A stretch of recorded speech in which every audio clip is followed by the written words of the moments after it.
Well, good greetings everyone, Rusty Dog here, welcome back. So we're back here at Flight Sim and we're going to rerun the flight we did last time.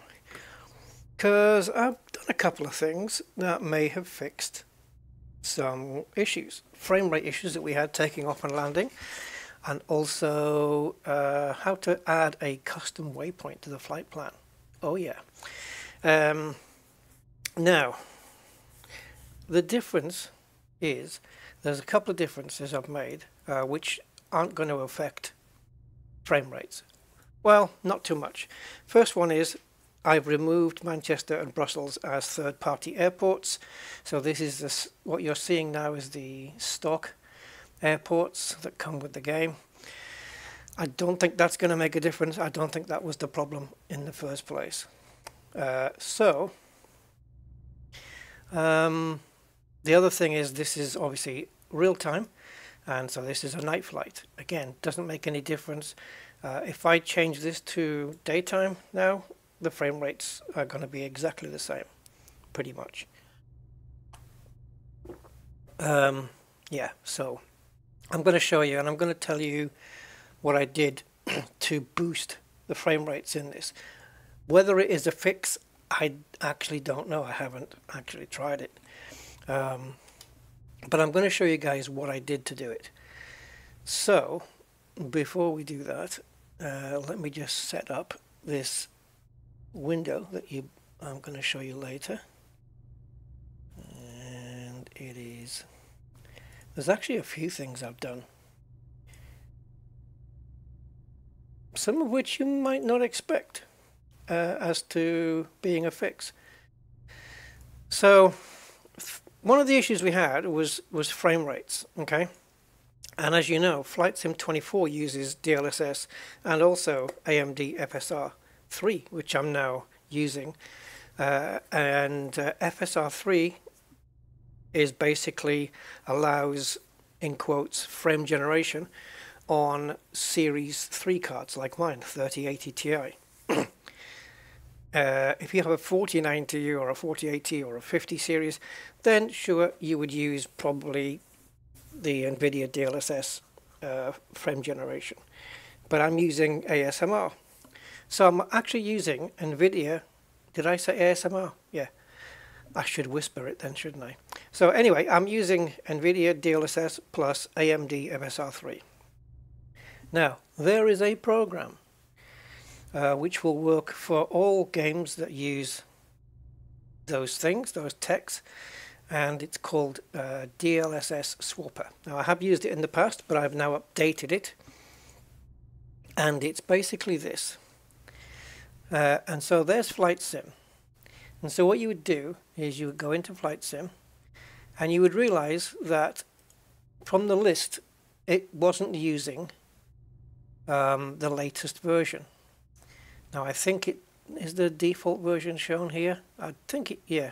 Don't know. They used to show it, but I think I used to be running this one 3.8.10. I've now downloaded 3.10.21, and I've done a swap, so it's now using the latest DLL. It actually injects it into the game itself. I've downloaded the latest frame generation here as well. You just click on the arrow, or if you don't want to click on the arrow, I don't think you have to actually. Just click on swap. If it has to download it, it will. Then you click swap again and make sure it's using the latest one.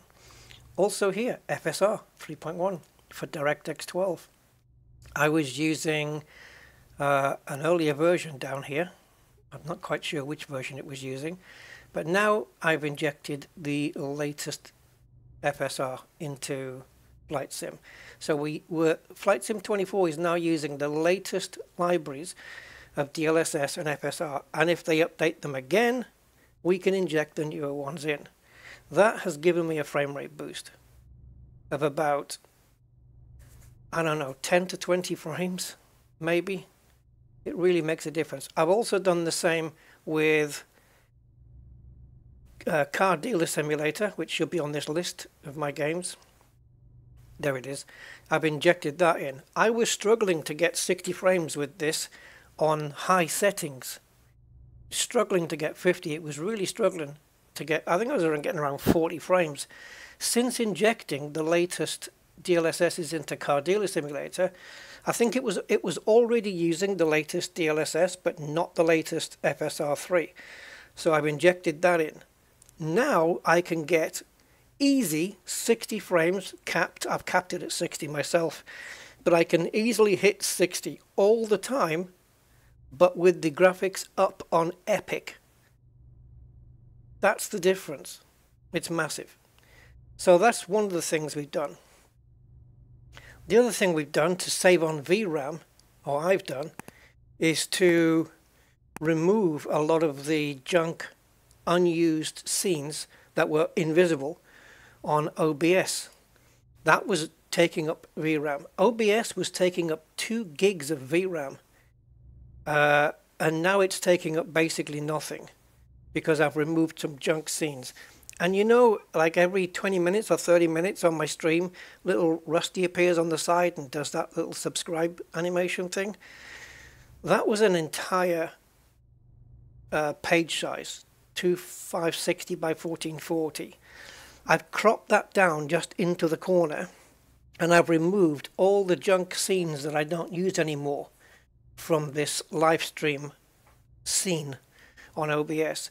That has given me almost 2 gigabytes of VRAM back. So the result is, if I go into settings and advanced options and developer mode, I'm not saying this is going to be the great savior and fix, but you never know. So now we're in developer mode. We're in the Fenix, which takes up the most FPS of everything that I have, and I'm going to go FPS. And don't forget that streaming on OBS does steal a few frames, but the VRAM, it's gone back down to 9 again. Okay. I did actually have it at 11.1, but we're only using 7 gigs at the moment. So we've got 2 more gigs over. That was actually 11. It was actually showing 11, and I was showing 7.1 and 11.1 here. So I had 4 gigs free. Not quite sure why it's gone back up, but I'll bet you if I transition out to a blank screen, just hold on. I want to see if it goes back up to 11 again. No, it's gone down to 9.3. Okay, so something else must be taking up the VRAM. I can't think what, unless it's beyond ATC.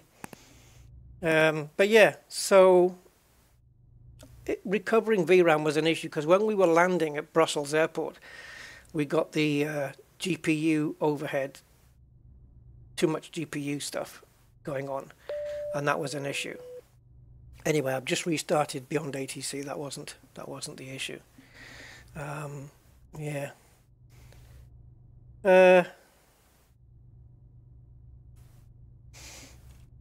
Okay, so let's get going then.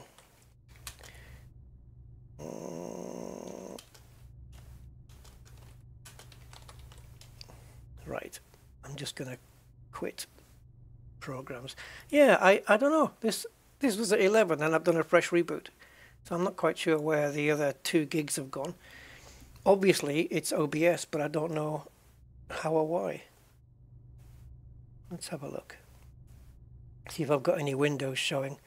Right, the overlay at the bottom of the screen that says PayPal and Patreon and that, that used to be 4 scenes in OBS. It was a black box, which you see at the bottom. It was the PayPal logo and the PayPal writing. It was the Patreon logo and the PayPal writing. That's now a Photoshop version of that. That's an image, which only takes up the bottom bar, and I've moved that. So that's no longer text anymore. If I remove it, I don't think it's going to do anything to my VRAM. No, it actually isn't. Yep, proving that that doesn't make a freaking difference anymore. All right. So, what else? Top overlay. Well, I need that. The top overlay is... Yeah, I'm just testing, guys. Just take that top overlay away. No, not making a difference. All right. Yeah, so there was basically lots of switched on. I'm going to remove my sub reminder. No, I was hoping that would fix it.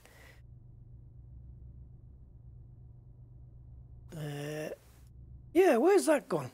I seem to have lost. It looks like OBS is just going to demand two gigs of VRAM, which is ridiculous, to be honest. All right, let's put that back. Okay, I'm good to go now, guys. I'm ready to go. Anyway, safe to say that my frame rates are smoother in here now. I'm on a 3080. I'm running, depending on how close I look, I can get, you know, 60 here, but I don't know why it's that low. It shouldn't be. But as I said, I'm losing at least 10 frames per second because of OBS. If I go outside, look at the frame rates we get out here. Now without OBS running, I'm hitting about 105, 110 frames. Same as if I step outside on foot. This is where I used to get the worst frames out here. It was pretty stuttery. And look at the frames now. That top box in the green is never going into the red now. It's actually staying outside the red. So we're going to inject the traffic in by running beyond ATC. And let's fly to Brussels. I'm not going to keep this box up, but it's just nice to know that I've got 2 gigabytes of VRAM still overhead. So let's just do that. Can we get out of it here? Yeah. Yeah, we can. Awesome. All right. Connected. So hopefully, when I move into different... Oh, where's my numpad? There we go. So when I was moving up to here and back down again, I was getting terrible stutters. I've also changed the DLSS mode, I think, if I remember. I was getting some really bad textures on here, blurry as hell, and it was because I changed the Nvidia DLSS balancing to ultra performance, and all these textures were so blurry. It was really bad.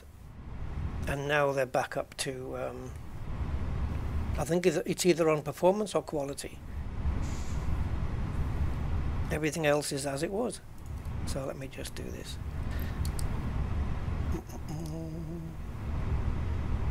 Put those on for when people get on board. Oops, wrong one, that's not the logo light. We need this one. Back up there. Strobe going to auto. But, as I said, is what I've done enough to fix the issue? I actually don't know. We're going to find out. Alright, so all normal here. Actually, while I was chatting there, what I should have been doing was putting the GPS on so we don't have to wait. I've also figured out how to do custom waypoints, which we may need to do if we're running the same flight. We're not landing on the same runway, but we're landing from the same heading. So basically, we were going to land before on 25 left. Now we've been assigned 25 right. So it should be the same incoming system and stuff. Now, if we get a break in the flight plan, I'm going to do that heading. I have already tried to do it the way they do it in the fly-by-wire Fenix. That said format error before, but that might just have been because literally of a format error and not because the Fenix doesn't accept a custom waypoint in the same way. So I'm going to find out, and if it doesn't accept a custom waypoint by doing it the way that the fly-by-wire Airbus does it, it should be the same. It's simulating the same plane, so it should work. But if it doesn't, then I know another way to do it, so it's fine. Alright, so we have to wait about 7 minutes for the nav to kick in. So while we're doing that, let's import from SimBrief, and we've got 15 minutes. We're going to be a bit late taking off, I think. but that's okay. So let's have a look at the weather. 15 degrees here in Manchester, that's not too bad. QNH is 1015. I'll probably get told that anyway. And in Brussels, 16 degrees. Nothing significant here. And 16 degrees. There's the wind. It looks okay. And Cav is, oh, what is it? Is that clouds and something? Clouds and visibility. Okay. I think that's what that means. And if it isn't, it was a bloody good guess. Right, so let's get everything sorted out on this end. We will be getting a message up here. Oh, there it is. It's already popped in. Let's sort that out first. I think that's just the load sheet we have to do. So yeah, honestly, using that DLSS swapper, if your game is not using the latest DLL libraries for NVIDIA DLSS and AMD FSR, get those injected into your game and you will notice a boost. A car dealer simulator has given me such a performance boost, it's ridiculous now. I can literally go from high to epic and get better frame rates on epic than I was getting on high. That's the difference. It's crazy difference.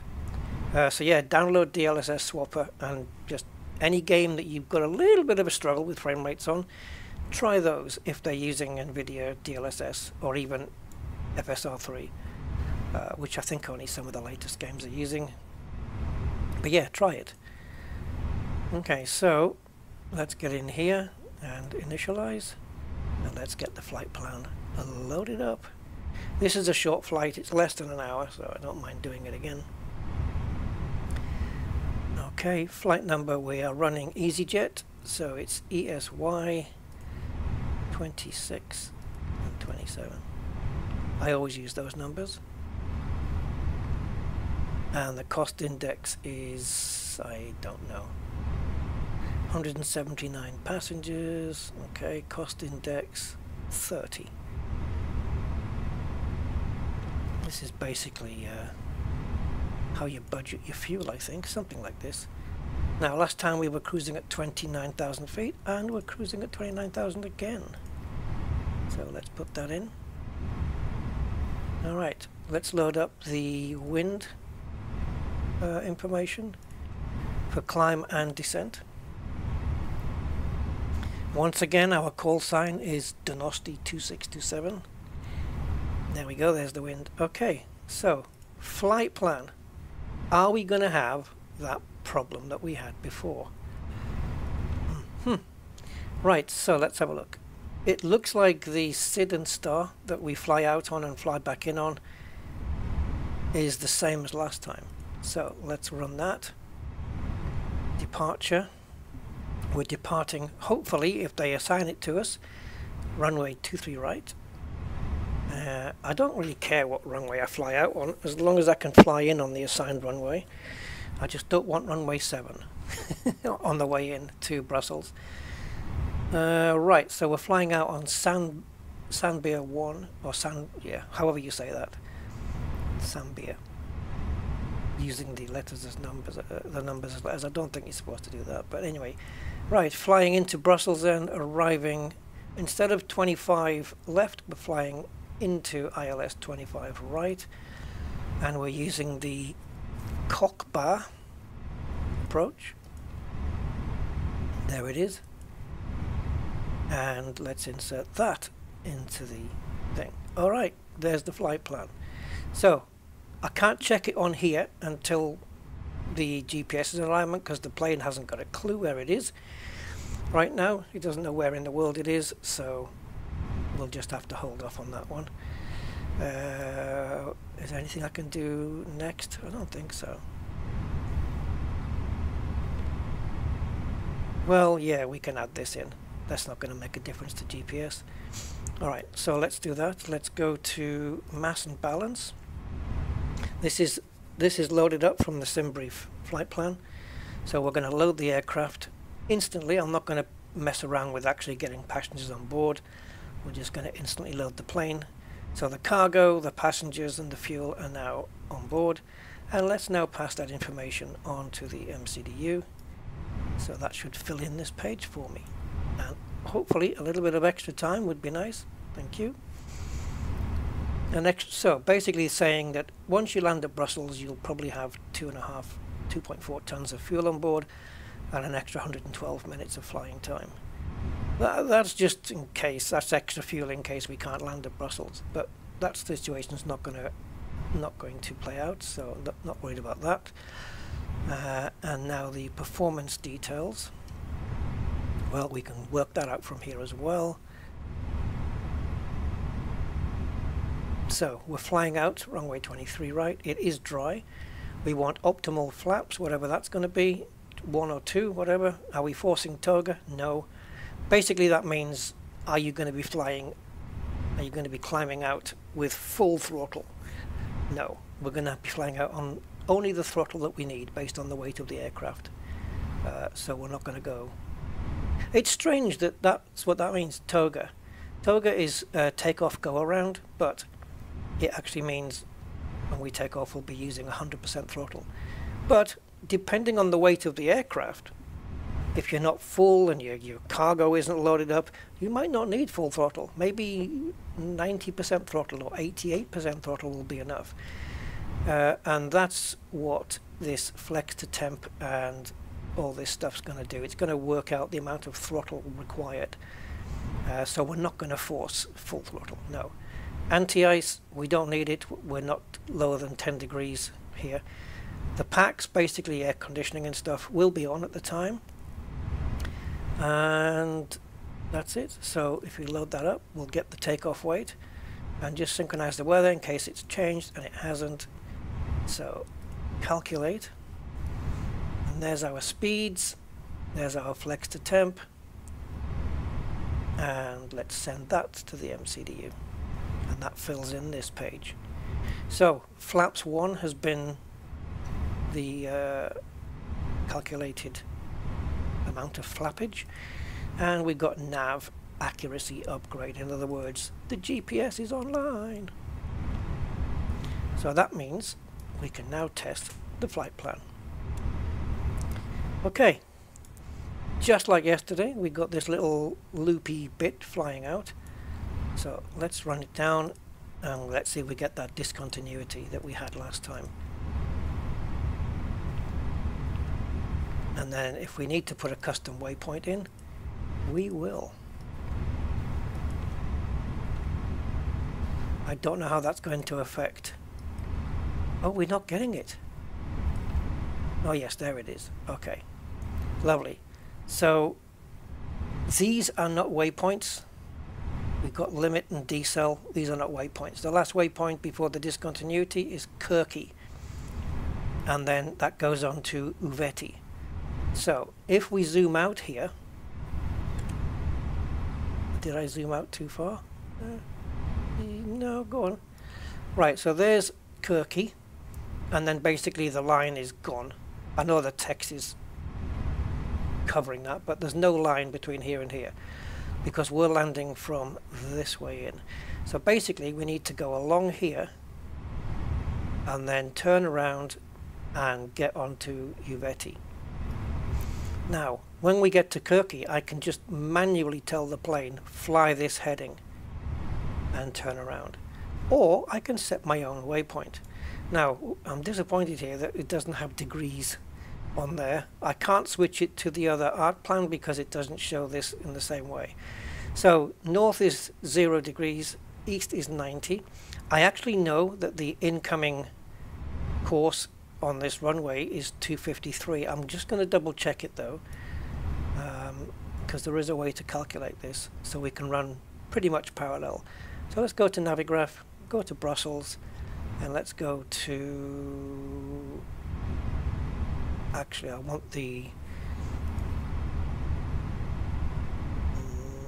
is it this one? I always get mixed up between the ground charts and, yeah, it's this one. Yeah, okay, so this is Brussels. We're coming in on 225 right, which is here. And this is different. They are running different degrees. So 244 is the inbound course for this runway. All right, 244. So 244. Now we need to take 180 off that, because 180 means it's like it's like standing on the runway, facing the runway, and it's like doing a U-turn and facing the other way.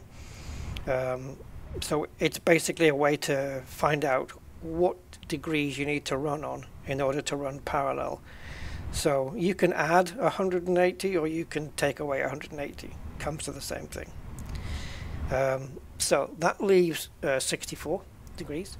So 64 would put us in parallel with this runway. So what we can do here is tell it that from the Kirky point we want to go heading 64 degrees. But how many miles? Well, this is 40, this is 20, so the middle here, this is around 30, isn't it?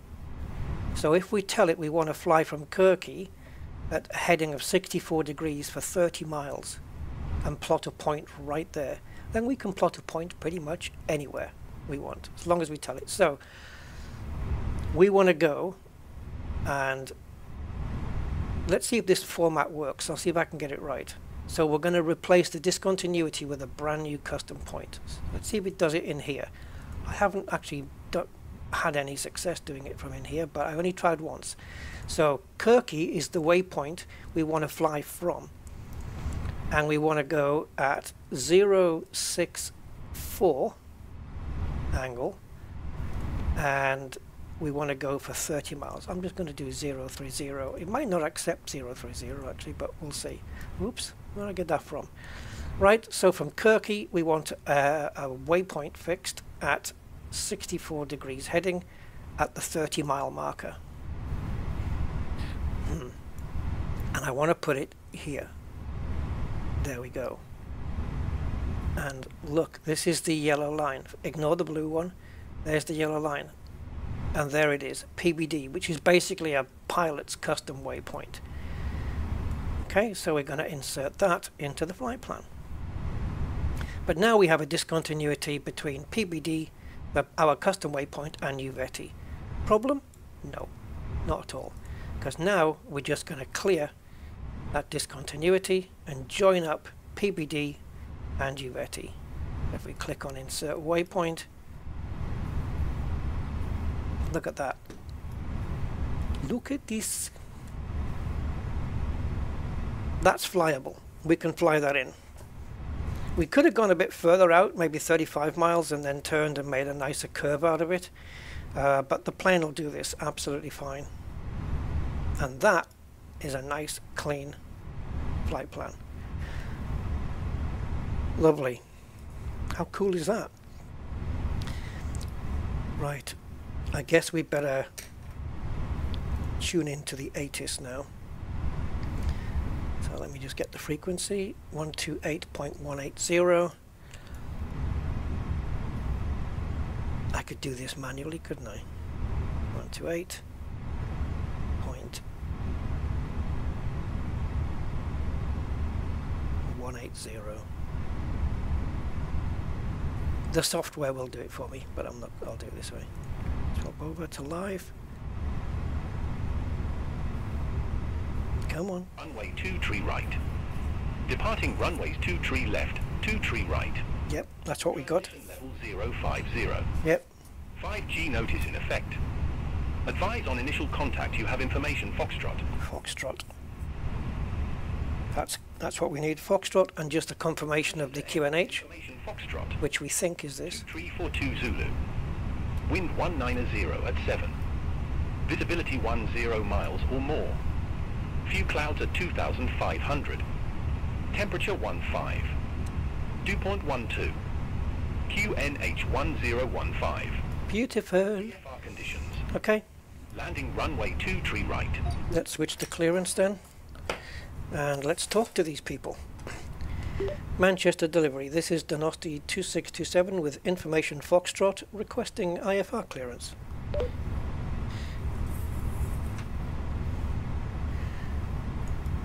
also on the charts here, we need the approach stuff. Donosti 2627, Manchester delivery, information Foxtrot correct, expect runway 23 right, Samba 1 Romeo departure, squawk 1466.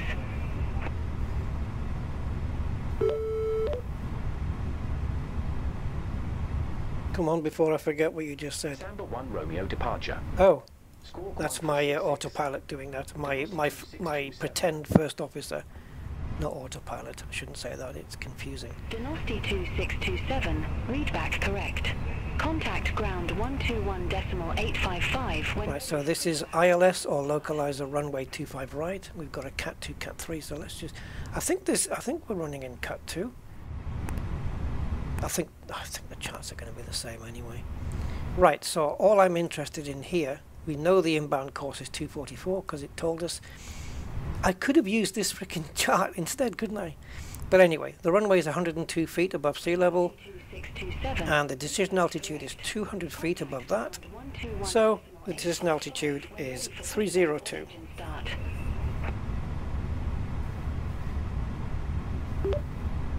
Roger, we'll contact ground on 121.855 when ready for pushback. Thank you. Donosti 2627. Did you miss that message?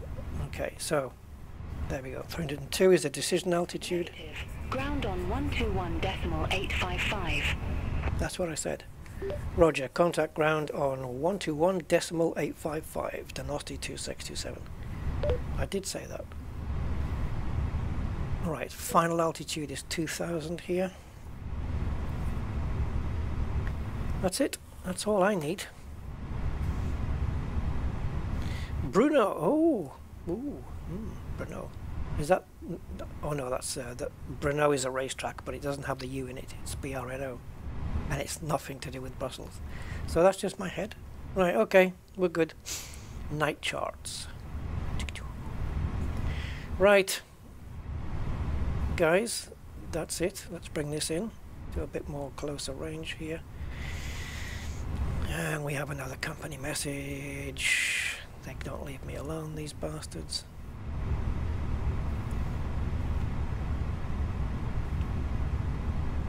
Another load sheet. I don't know why we get so many. Why they keep sending them to me. I think because... I don't know, is that there because we changed the weights and mass and this is the new load sheet since we added the passengers and stuff? I don't know. Right, there's not a lot of chatter going on the radio, so I don't think there's going to be too many flights at the moment. Is there any other planes? Actually, I'm not seeing it. Oh, there's one over there. Oh, I know that livery, but is it Lufthansa? Yeah, I think that's Lufthansa. Germany. Right. Okay, guys. Let's get the fuel pumps on. And now that we've done that, let's get the APU on. 2, 3, go. We'll need the runway turn-off lights today because it's dark.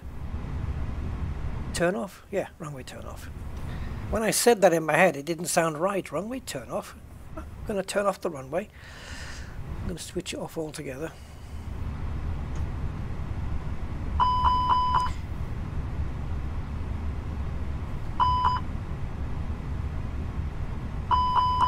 Fire checks complete. Right, before we start the engines, we will need to put APU bleed on. I'm not going to need it right now. Just make sure you don't forget to do it later, because you know you will. Okay. So, the bum hole should be getting hot now. And then we'll get pushback.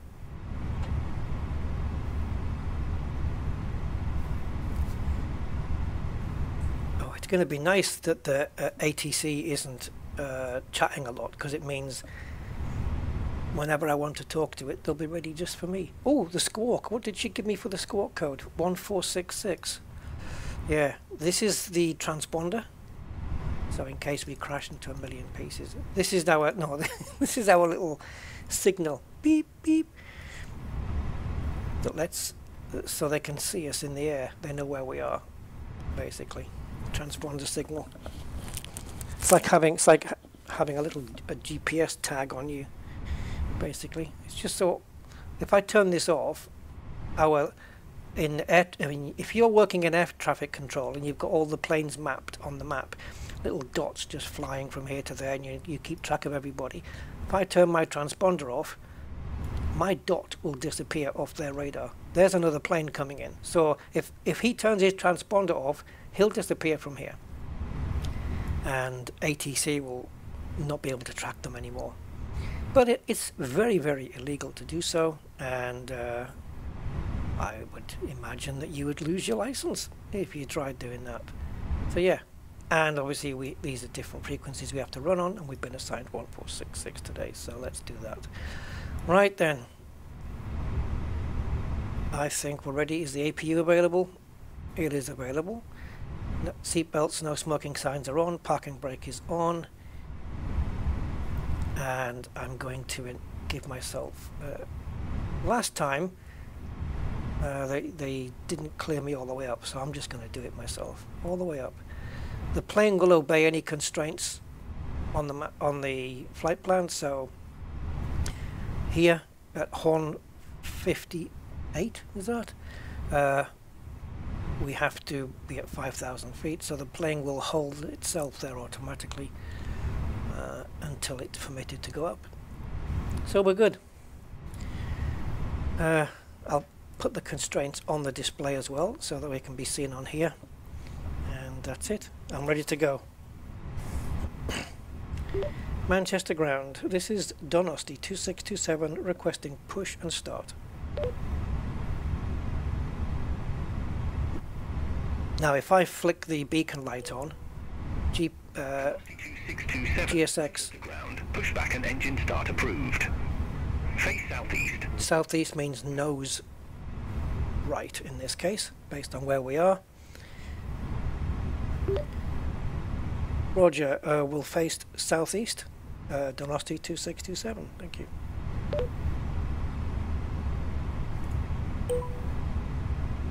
Okay, so the next step is to request a taxi to the runway.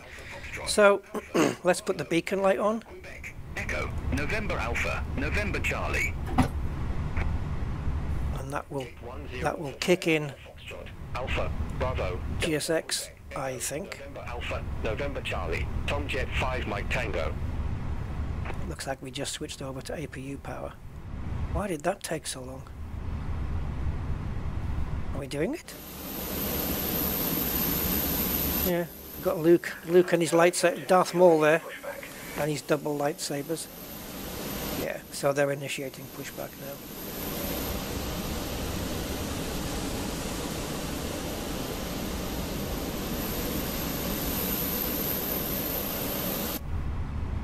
Alright, we'll just leave them to do it. Departure checks completed. Bypass pin inserted. So my nose wheel steering has been disconnected. So I can no longer steer the plane with my little joystick. It won't, it's disconnected from the front wheel basically. Still getting graphics tearing here. I need to put VSync on, because I don't have the frames limited to 60. Actually the frames have dropped down though. We are at 65 now. But that's plenty. Predicted wind shear needs to go on, I always forget that.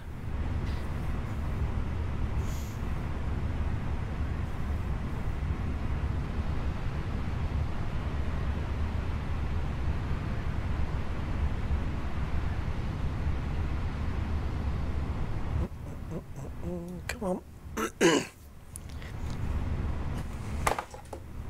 We're waiting for them.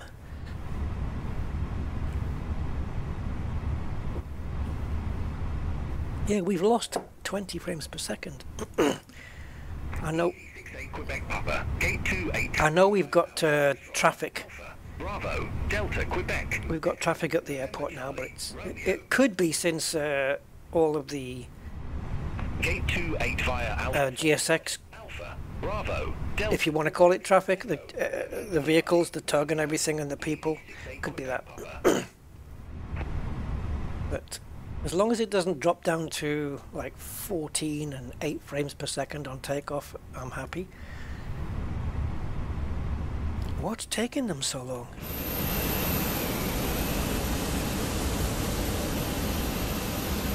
Are you waiting for me to drop the handbrake? Let's see. If they're not, it's going to whinge. Yep, they're whinging. Well, get on with it. The tug is literally got my plane, and now they're not doing anything. Hey, oi! Can you instruct your driver? Is there a plane going past? We have to wait.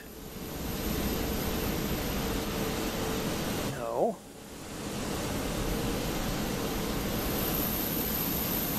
All right, let's have a look up here.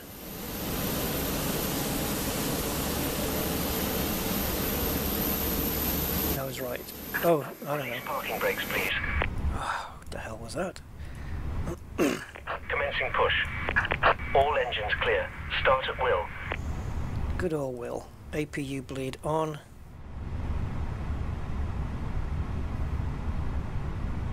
Alright, so start and ignite that engine, please.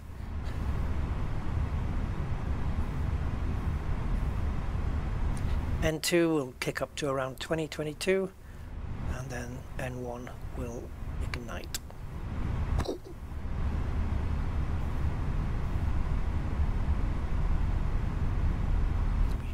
There it is.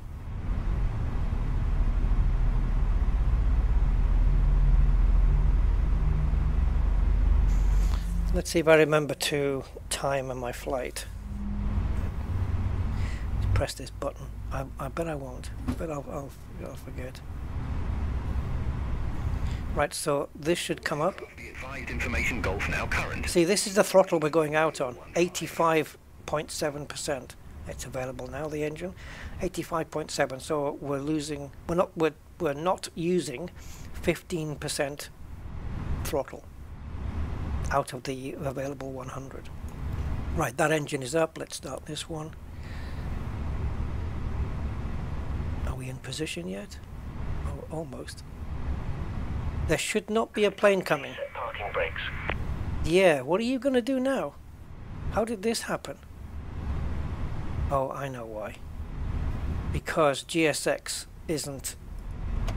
Waiting your confirmation for a good engine start. Yeah, GSX doesn't know where the planes are, so it just pushed me out at the wrong time. No problem, we'll just go through it. How much did my PC cost? Oof, I have no idea. Basically, it's done in bits. I had different motherboard and RAM and stuff, and then I just upgraded those bits. I don't know. I don't know what it would cost to get this. I don't know, $1,500 maybe. Okay, both engines available. I'm only running a thingy, a 3080 Ti and stuff. GSX Pro is outdated. Okay, well, Cockpit to ground. We have a good engine start. You can disconnect. Unlocking gear. That plane's going to be there for a wee while now. There's the plane coming downwards, you can see. Well, literally being put back on the ground. Yeah, so this plane's had the good sense to stop, but I don't know, should I go around him and then he can keep moving? I don't think we'll collide with him. I think we just go through him. But I'll see if I can fly around him. I don't think so. See if we can go around him.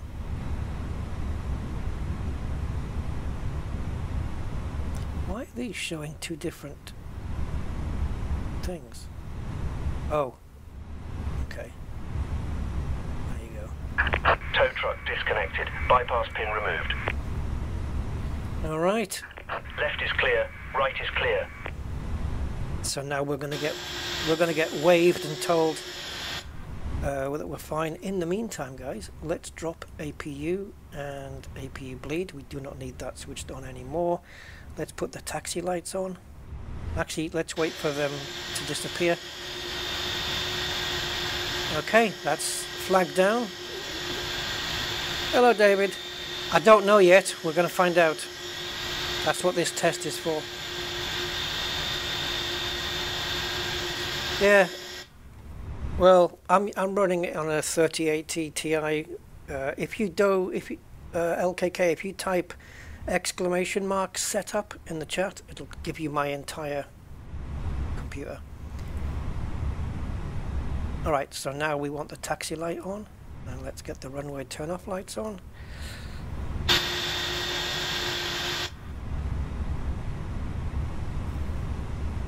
What I'm going to do is I'm going to make sure that we are out of this guy's way, because he is waiting very patiently here. Right, so flaps onto flaps 1, because that was what it is. I hope this is heat. It has to be, it's not rain. So flaps down into the 1 position. Yeah, we were getting crappy frame rates, weren't we? Stuttering from that wing seat over to the cockpit. It was really bad. Okay, so let's release the parking brake.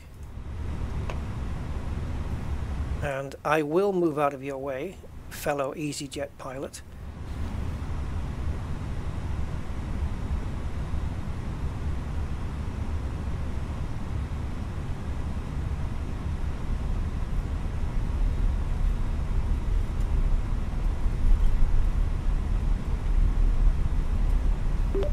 Manchester ground, this is Donosti 2627 requesting taxi to runway 23 right.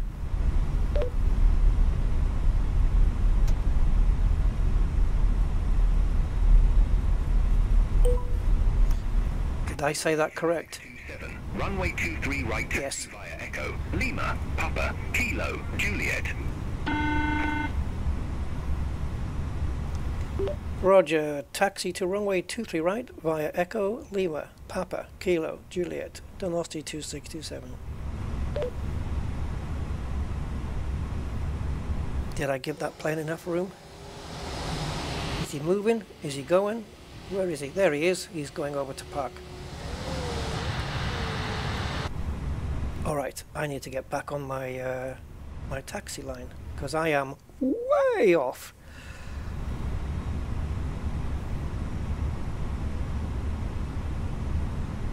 See if we can get back on it. We need to get on to, well, we've missed Quebec now that oh. David, can you type exclamation mark setup in the chat, please, for LKK there.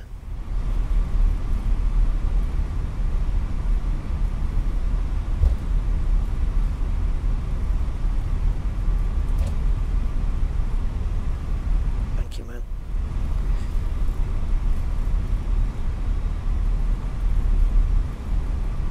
Right, so now we're back on our taxiway. That should work. Right, let me just zoom out my map. There we go. I hope if Stream Elements is awake, it should load my setup. It might take it might be lagging as usual. Oh, there it is. Oh no, you copied that. Okay.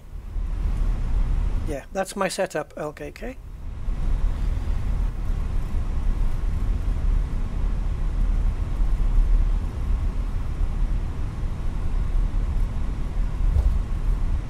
Yes, my Logitech sound system. Oh, it's so good. If you get your chance to get your hands on one, I would advise it. If you haven't already got one. 5.1 sound with the most gorgeous subwoofer.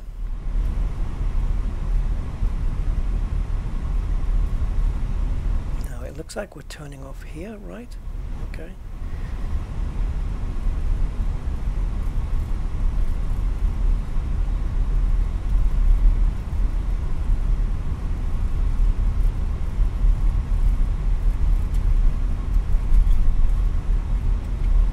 Now because my frame rates are in the top left corner and the A-pillar on this plane is a very light colour, I can barely see it. So I don't know what the hell frames I'm running. So we're just following these green dots at the moment. See if there's a pot of gold at the end.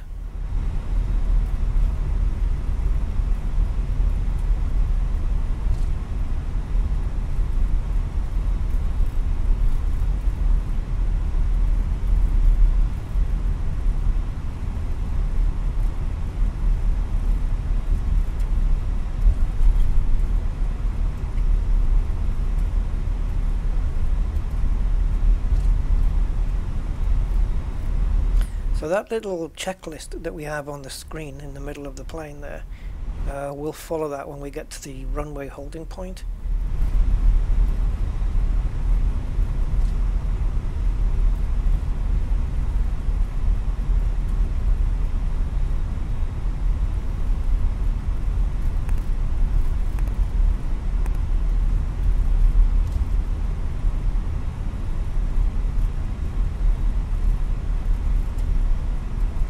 Yeah, so since the introduction of this AMD FSR, or as I'm going to call it, AMSR.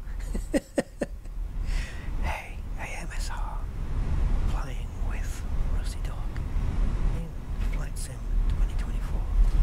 2024.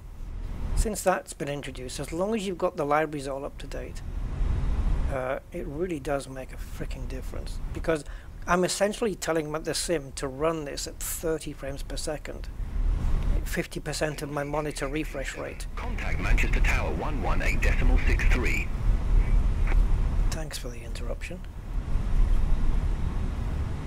Over to Tower 118.63, Dynasty 262. So basically, hold on, we're at the holding point here. Yeah, so basically I'm telling the sim run at 50% of my monitor refresh rate. Now I haven't got very good gaming monitors, they're just 60 hertz, and so 50% of that would be 30 hertz. In other words, run at 30 frames. But AMD FSR. 627. Go ahead. No, I actually didn't do anything. So she's put me off now. So basically, AMD FSR 3 is set to ×2, so it's running at double rate. So it's taking up 30 for every 30 frames the game generates. ASMR's generating the other 30 by interleaving a frame in between each one. Doing it with software as opposed to hardware, I think. Well, you know, the software's telling it to do it. And we're getting 60 frames per second, but sometimes we're running at 100. Right now I'm running 58, 61, so yeah, we're at 60 frames right now. But when I'm outside I can hit 100. And if, I don't know why aren't we limited to 60? I'd like to limit it to 60, to be honest. I don't want the graphics card to be going at its absolute peak. I want to leave some overhead on if I can. We need to do the call sign for the stewardess. And we'll get the landing lights on now. And we'll put the nose into the nose light into takeoff mode. That's going to brighten things up. Yep. Okay, everything satisfied on here. So let's do the config test, which is normal. The plane is happy. Manchester Tower, this is Dynasty 2627 requesting departure from runway 23 right.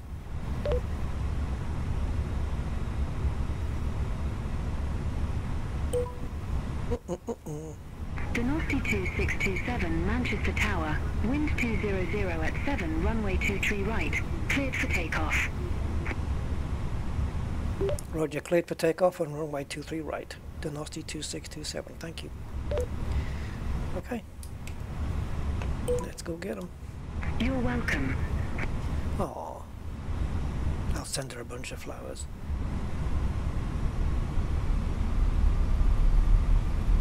Last time we were getting brake temperature issues because I was sat on the runway for so long. I don't know why the brakes got hot though. If we just sat there, it's not like we were moving. How can the brakes get hot when you're just stationary? It's crazy to me.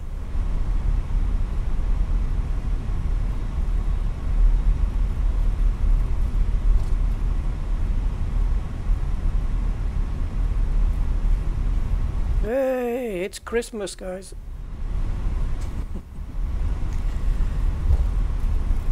Right, I am expecting a frick of a smooth takeoff here. Because if we don't, then I don't know what the hell to do. I am literally out of ideas. Because I've done everything. I have optimized the graphics in this thing to the best of my ability, to what is physically possible. Right, let's get going. We've been cleared for takeoff, so let's do it.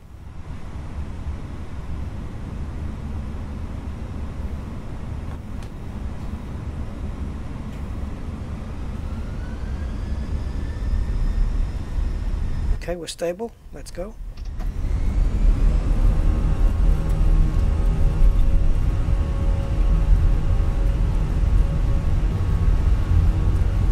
I don't mind night flights, to be honest. I love the runway at night. This is really smooth. Let's see what happens. Yeah, we were getting... the frame rates were tanking here last time.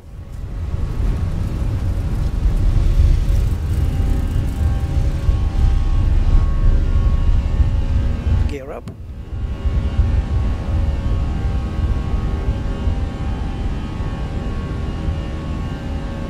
Absolutely sweet. Smooth as butter. Oh my god. Velocity 2627. Contact Scottish Control 128.055. Yeah, you do that, baby. Contact Scottish Control 128.055, Donosti 2627. Throttle in climb mode. Control, Donosti 2627. Reduce the pitch down to 10 degrees. Donosti 2627, Scottish Control. Flaps in. Identify. Let's put the autopilot on. 140. Oh, dude. Smooth or what? 2627. What's the frames? Is that 63 or 83? I can't tell. Don't care. How smooth was that?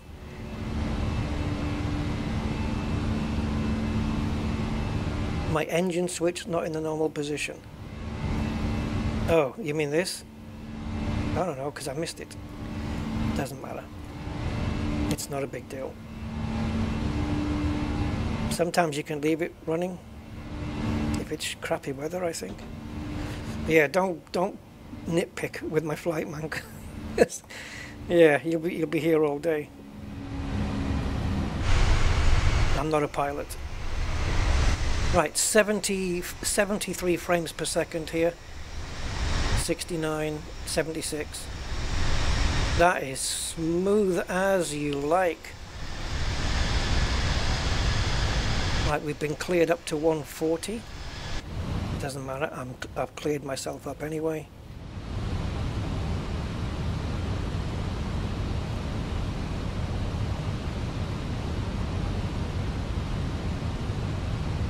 I'm a bit dubious why we don't have it here though.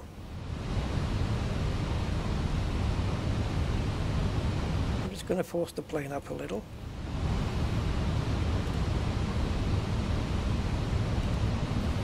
Oh, is it obeying constraints? Yeah, it is, but we have been cleared. I'm just going to fly all the way up. It'll be fine.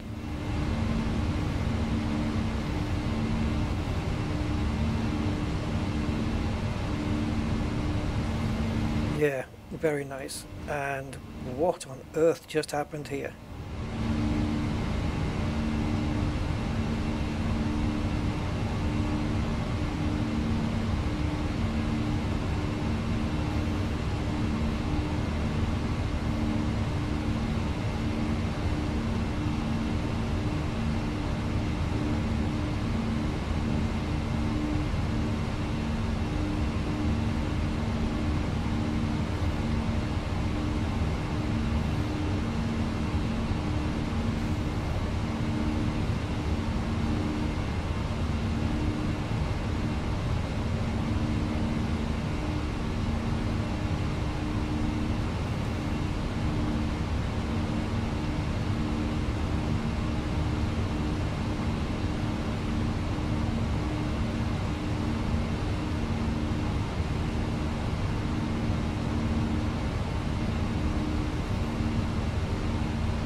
Okay, so we're just about to clear 10,000 feet, so let's get the landing lights off.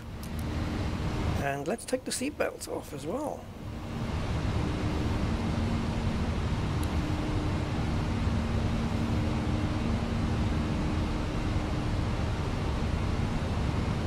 We should have the logo light on, which means I'm not seeing it on though. It's supposed to light up the tail here, you know, for advertising purposes. Actually, I just took it off, didn't I? I don't know whether we run that in flight or not.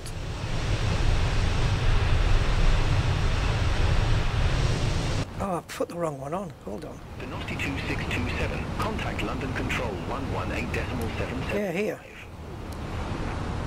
Nav and logo. 118.775, Velocity 2627. Maybe it turns itself off in flight, who knows. 78 frames per second is good for me. Flight level 140. Now let's see if it maintains that when we come into Brussels. Velocity 2627, London Control, good evening. Yeah, that sounds like a good London accent there. 290. Oh, Flight level 290. there you go, we've been cleared up to our cruise altitude. Which is what I've got it set to already. Intel 1 Echo, runway 24. Report ready for descent. I wonder if I can use VSync fast in the Nvidia control panel to get rid of this graphics tearing. Neptune 9. I'll try it next time. I just don't want anything to impact my frame rates. 9 Hotel, descent. But yeah, getting pretty much 60 frames per second inside the Fenix here, Descend to flight level 200. which I expect decent frames when we're up in the air like this. Let's see if we can go to the map here.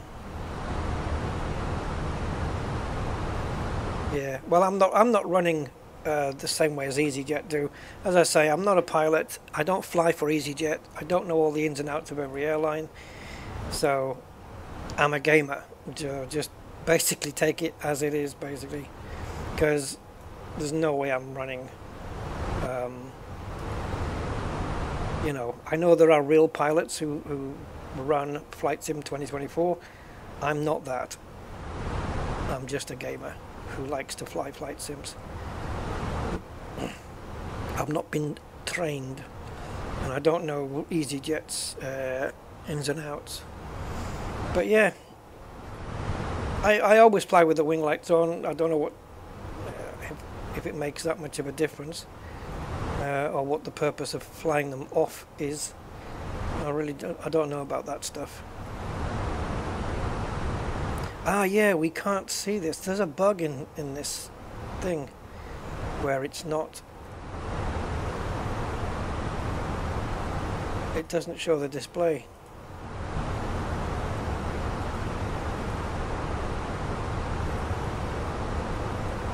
I'm gonna have to report this and find out why. Sometimes it comes on. I wonder if there's a way to. Yeah, see, it's not responding to anything here. And I'm not going to press settings in case it reveals information about my login and stuff that it shouldn't, because it's stupid enough to do that, to be honest.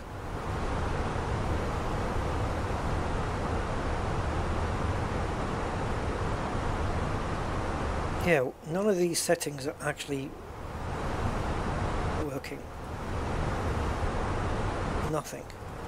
Unclickable.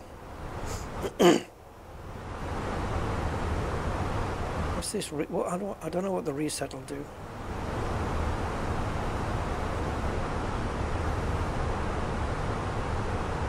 Okay, so my flight plan is no longer, so let's sync route again. But we're not getting.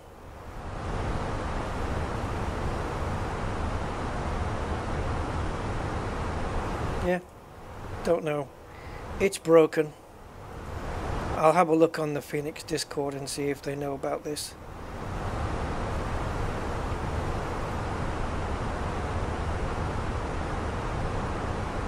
Right, let's get this range up to 40 or 80. Let's go 80.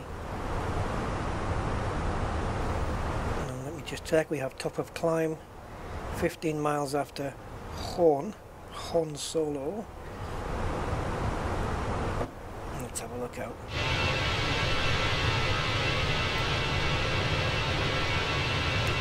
Goodbye, Manchester and surrounding areas.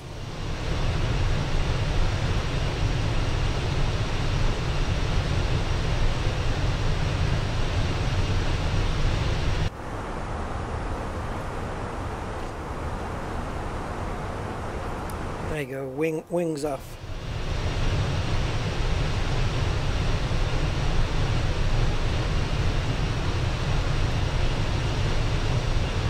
Wing lights are off. I'm a fully fledged EasyJet pilot now. Made me an honorary captain. Right, hopefully we will be assigned the runway that SimBrief has given us, 25 right. So far though, on a fresh reboot. Now I might be tempted to run this flight again with the same test, only the difference I'll make is that I will then reinstall, or re-enable would be correct in this case, re-enable third-party Manchester Airport and third-party Brussels Airport. I don't think it's going to make a difference at all, really, but that's what I'm going to do. Because what happens is, I think, is the frame rate struggle and crash out, basically, because we are literally on the edge of VRAM. Got nothing left. So as long as we're keeping that VRAM down, then fine. I wish there was a way using the key bindings to enable dev mode from here, rather than having to pause the flight, go to the menu, select enable developer mode. We need a keybind to do it. Shift Control Alt D. That's what we need. Maybe there is a keybind. I actually haven't checked. Talking of checking, let's do something illegal and open the door. Hello, you bastards! Welcome to my flight. I hope you're not planning on getting to your destination today, because my wife left me and my business crashed. I have nothing left. No, I'm just kidding.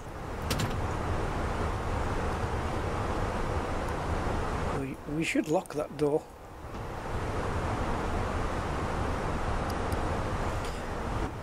I wish it actually did lock the door, but it doesn't.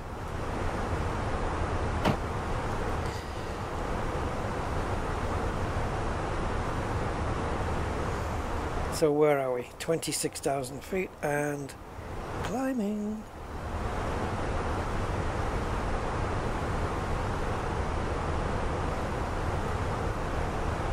I don't think I mean, once we get over the English Channel, where we're going over a very narrow part of the English Channel, once we get into Europe, then we're already descending by the time we've crossed the English Channel. So we'll be starting to descend, and you can look out the window here, and the English Channel will still be there. Control 118.475. Ooh. Contact London Control 118.475, Diagnostic 2627. Bye-bye. Bye-bye. Have a nice day. London Control, Diagnostic 2627. Good evening. Through flight level 271 for flight level 2. Look how smooth this is. We've not had a single stutter yet. Nothing. Diagnostic 2627, London Control, radar contact.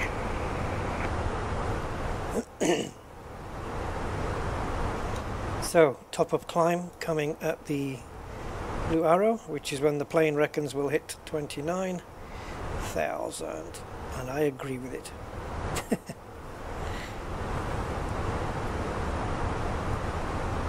The only thing I need to do is sort out the graphics tearing, But unfortunately, when you're using AMD FSR, it disables VSync. Yep.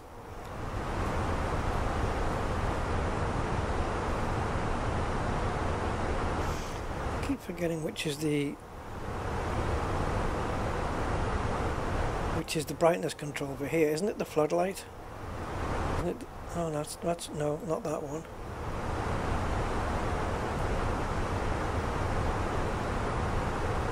That's the PFD, that's the ND, that's these two.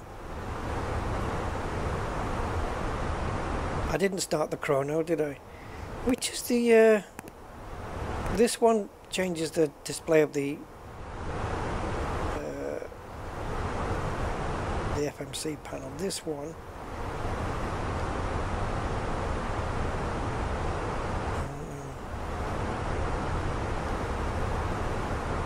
how do I get these lights here down? I keep forgetting because when I switch from Boeing to Airbus and stuff, I forget stuff.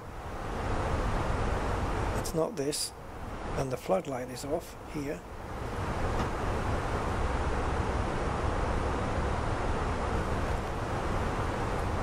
These two control the brightness of these two.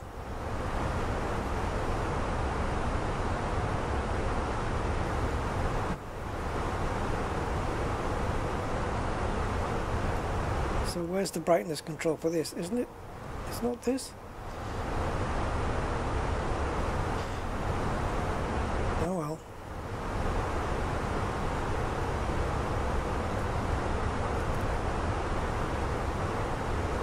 I'll put the terrain on. Maybe it'll show us the cyan color when we get to the water. So I wanted the map on here so we could see where we were in real time. Where all we've got really is... oh no, it doesn't show it on here. Oh, here we go. Yeah, there it is. Yeah, is the distance, how far through the route we are.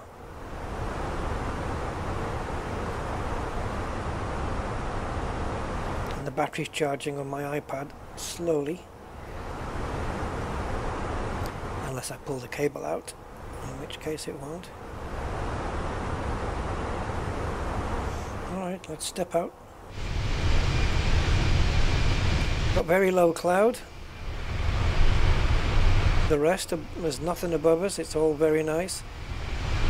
Hitting 76, 73, 74 frames per second here. In the Fenix. Imagine the Boeing, in the Boeing 777, it's going to be even more frames. Because this is the one that really kills my frames, is this one. Man, it's bright in here.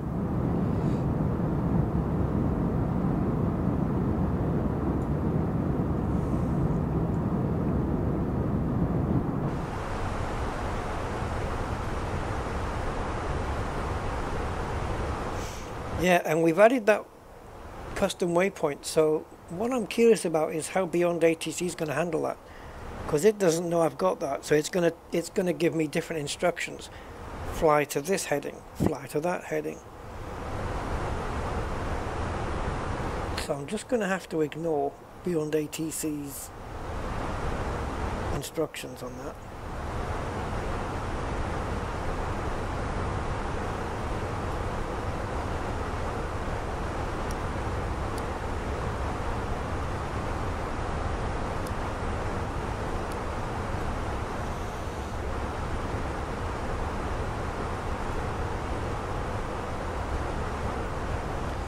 Yeah, I'm convinced that...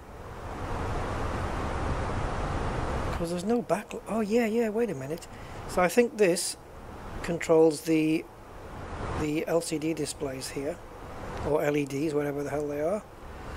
And then this should control how much bright this is behind, right? Yeah, it is. It's doing that. So which is the frickin' switch for here? Let's run through all the light switches then. We've got floodlight for the main panel. which if I brighten that up, I don't know if we can see the difference here. Oh, right. So it was you. It's just that you were switched off. Okay, so what's happening is that because we designated a night flight, when we jumped into the plane initially, these lights were on. But it hadn't turned the button here. Okay.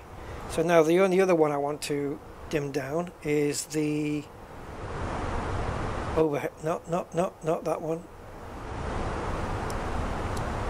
There we go. Let's just, right, so these are off, but they're actually on when you start the freaking thing, which is balmy. Don't put any lights on at all at night. How about that? That's better. That's better. And now I can adjust the floodlight, because you don't have it on much, and this light was on full brightness, which, yeah, you don't need that. Or you can run it completely off if you want. I keep losing it. There it is.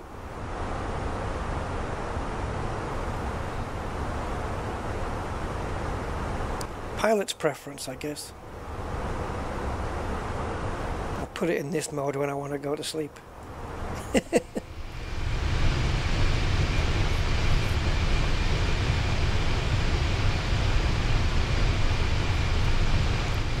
I tell you what, if the landing is frame rate smooth as well, I'm going to be very, very happy.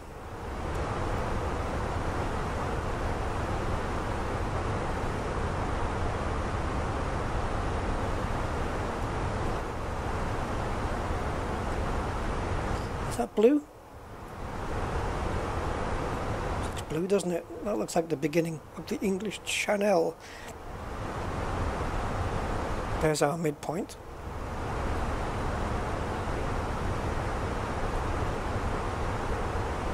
Come on, frames, don't drop. It's into the 47s, 49. Don't drop now. Stay with me. Actually, I'm going to put that back up onto dim.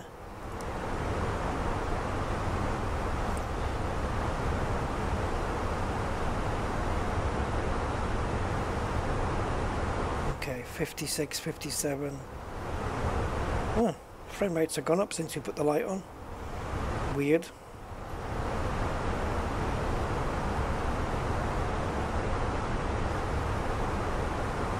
It's like, I don't know if it's like this in reality, but it's actually in the cockpit here, it's really quiet, considering that we're flying. Mind you, the engines are on the wings behind us, but still, they're generating a lot of power. It's actually super quiet in here. And with that air conditioning on, that's some good ASMR. You could really go to sleep with that, right?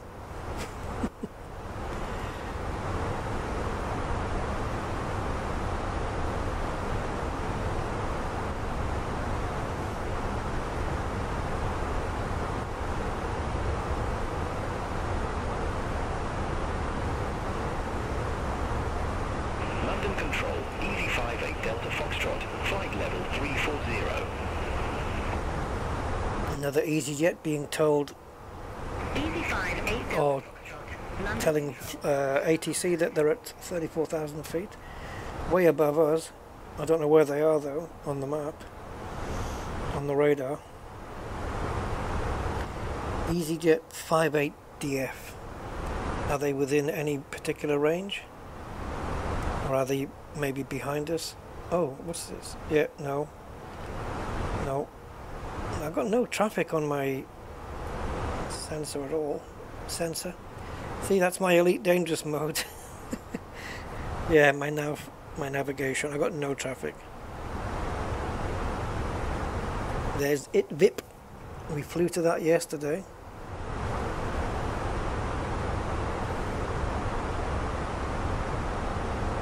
Frame rates are dropping, guys, just letting you know. So either we've got a memory leak or The other thing I did was I deleted my rolling cache and did a new one, but I also moved it from my SSD onto my M.2 SSD. Okay, frames have gone back up again. Will you stop freaking me out? It's 41 frames over there, 48, 50.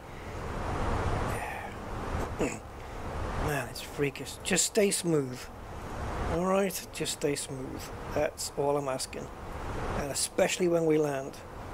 Because I don't know about you guys, but I struggle landing with 8 frames per second. It's a bit tough.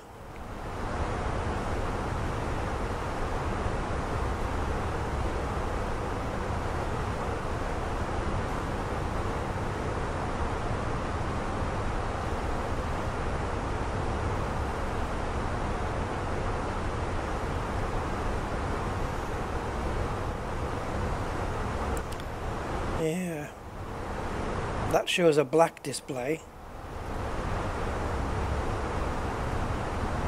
Wait, you're working? Oh, okay. It was working. Yes, stay, don't move. Don't go black again. That's what it should look like.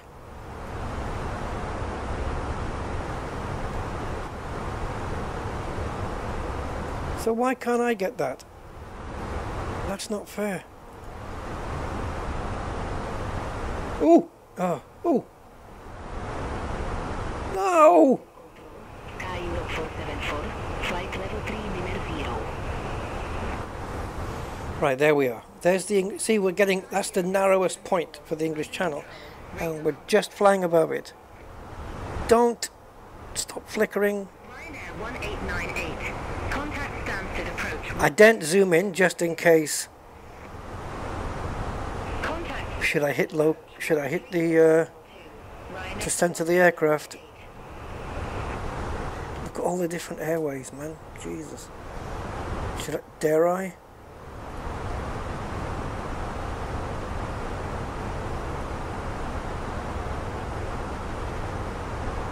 No. Oh, it's bugged. Oh, it's back again. Dude.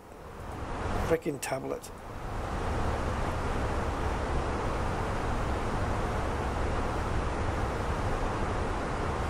I need to take it back to the Apple store, I guess.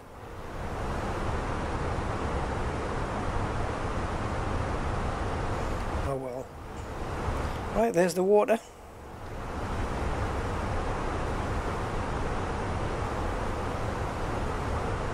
Ideally I would zoom in a couple of levels, but I daren't in case I lose the display. But basically that's Brussels and that's us and that's it.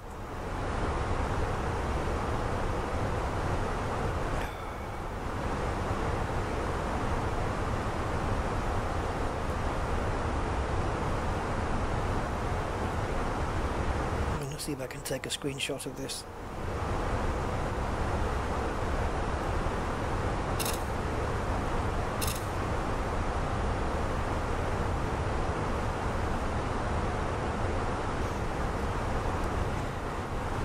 I need to screenshot it while it's black though. There's no point me showing this and say, it's not working. Because then they'll say, well, look at the screenshot, it's working. Yeah, no, it isn't. I can't determine whether that one is more stable. And what if I pick up the map and move it? Then what? Oh, oh.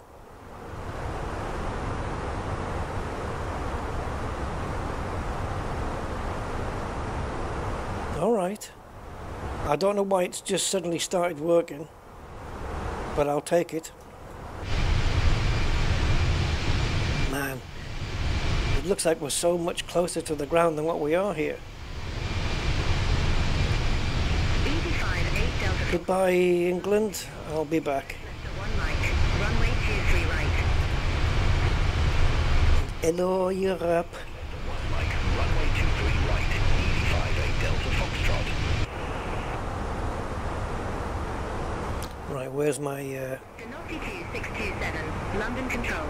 Expect Kirksey 8 Alpha. Oh, we've been assigned the right runway as well. Lovely.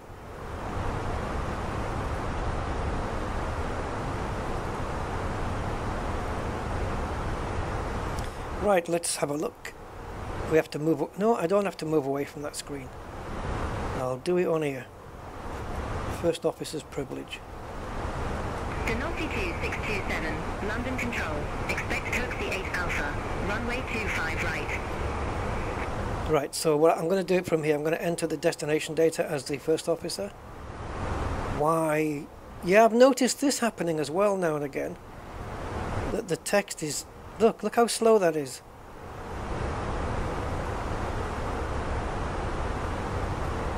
I've noticed that happening on this plane.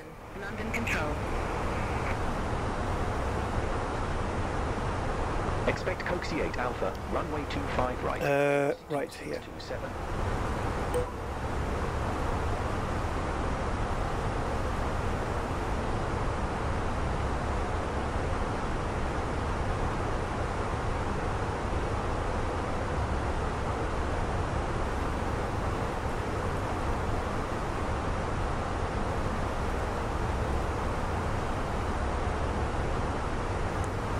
Okay, what was the wind?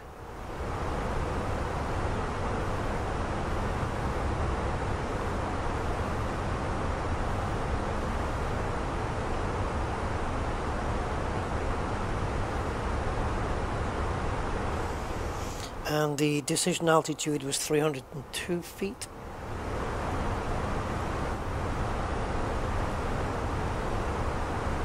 And we're coming in with flaps 3. Alright, 'tis done. 627, Coxie 8 Alpha, runway 25 right. Report ready for descent.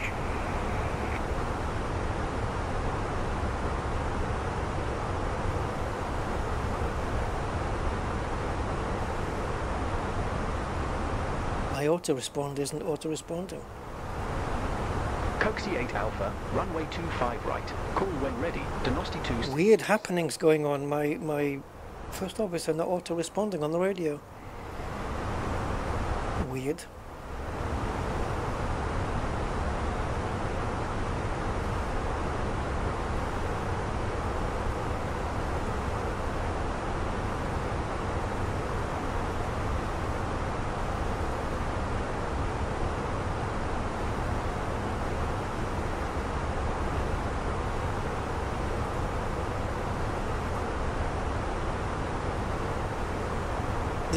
This changeover, this text changeover, should not be nice and smooth.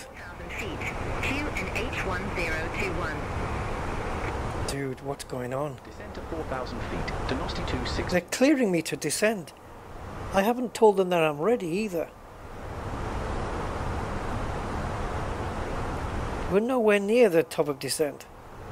We're like 17, 18, 19, we're 22 miles away. Sorry, I'm not descending to 4,000 feet.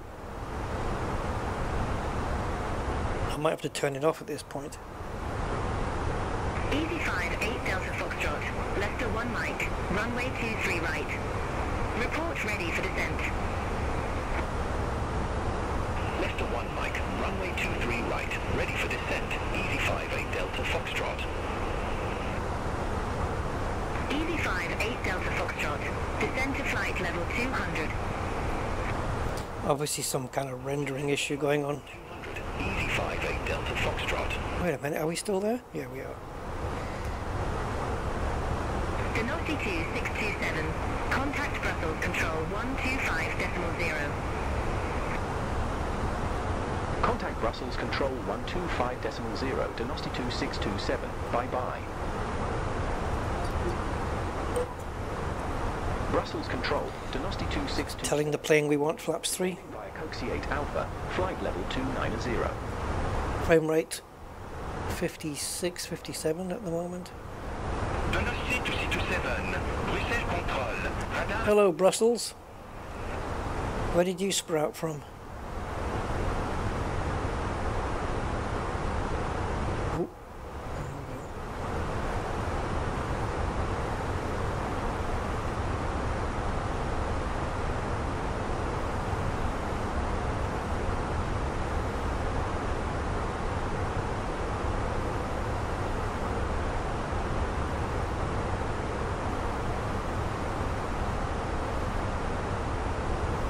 trying to figure out why they wanted me to descend so soon. They cleared me down to 4,000 feet, but I'm not going to fly that low so soon. We've got 49 nautical miles to drop from 29 to 140. I don't know what they're doing. They didn't do that yesterday, but this is top of descent here. I'll start descending when we reach this waypoint, just to be a little bit under, because I was distracted last time and I ended up descending a little late. It was fine, but I don't want to do that again.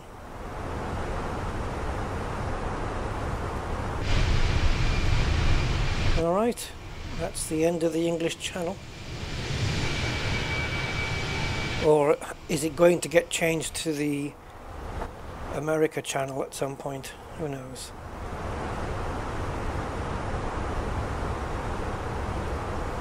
Little Gulf of Mexico joke there.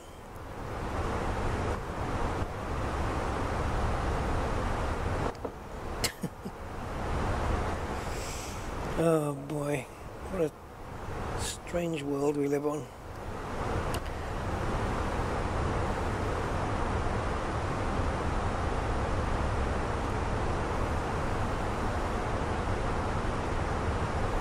Okay, we are descending. A little early, granted, but not too much.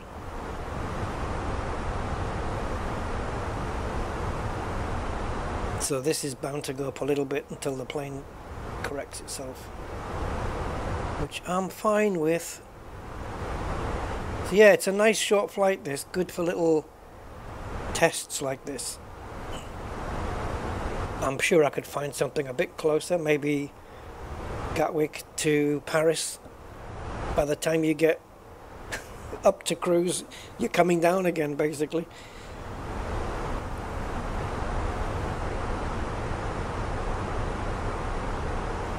I mean, Manchester to Paris would be even shorter, but I don't know, I think a 55-minute flight time is fine. Ooh, a little bit of crosswind there, was it? I don't know. The nose just moved left and right, but we do have a tailwind, 44 knots as well. That's nice. We'll get there a little bit early. Wind pushing the plane. It actually does. It does make you early if it's strong enough. And there you can see we're bang on the flight path here. Spot on. Is this now showing the vertical deviation? Oh no, I moved it, didn't I?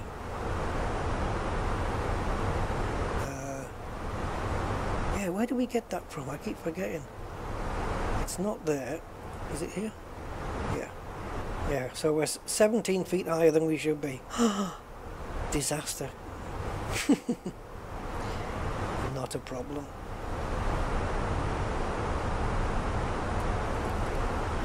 Whatever gets used on this.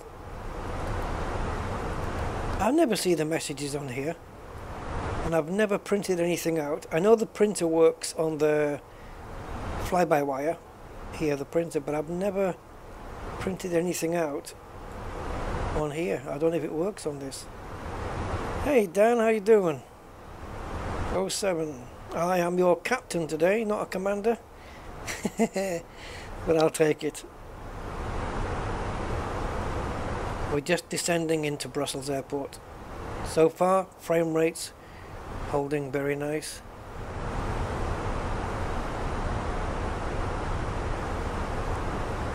Right, I would really like you to tell me where we are, but I don't want to zoom in. Well, let's zoom in.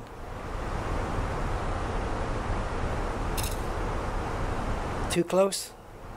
Is that the problem? Are we too close? Let's zoom back out.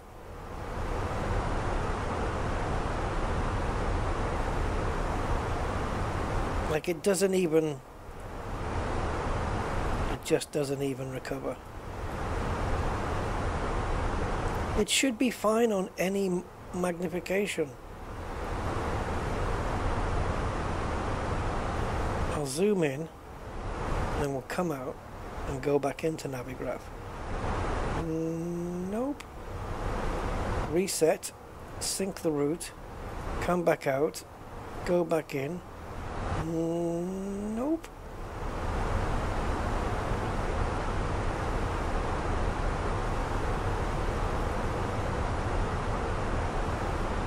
If this is doing anything, I certainly can't tell.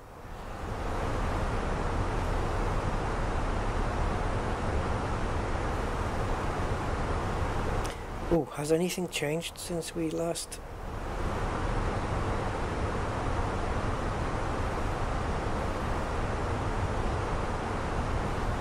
Oh, that city just lit up. Nah, everything is the same.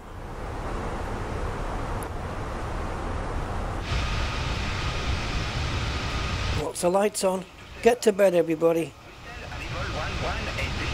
Is that a... That looks like a dock. Is it a dock? Contact Brussels arrival 118.255 to Nosti 2627. Brussels arrival to Nosti 2627. Good morning. Flight level 187, we have India. Nosti 2627, Bruxelles arrival. QNH1021 expect the ELS runway 25 right with K1 air transition. Okay. Expect runway 25 right with the K1R transition. With the K1R transition to Nosti 2627. K1R should be here then.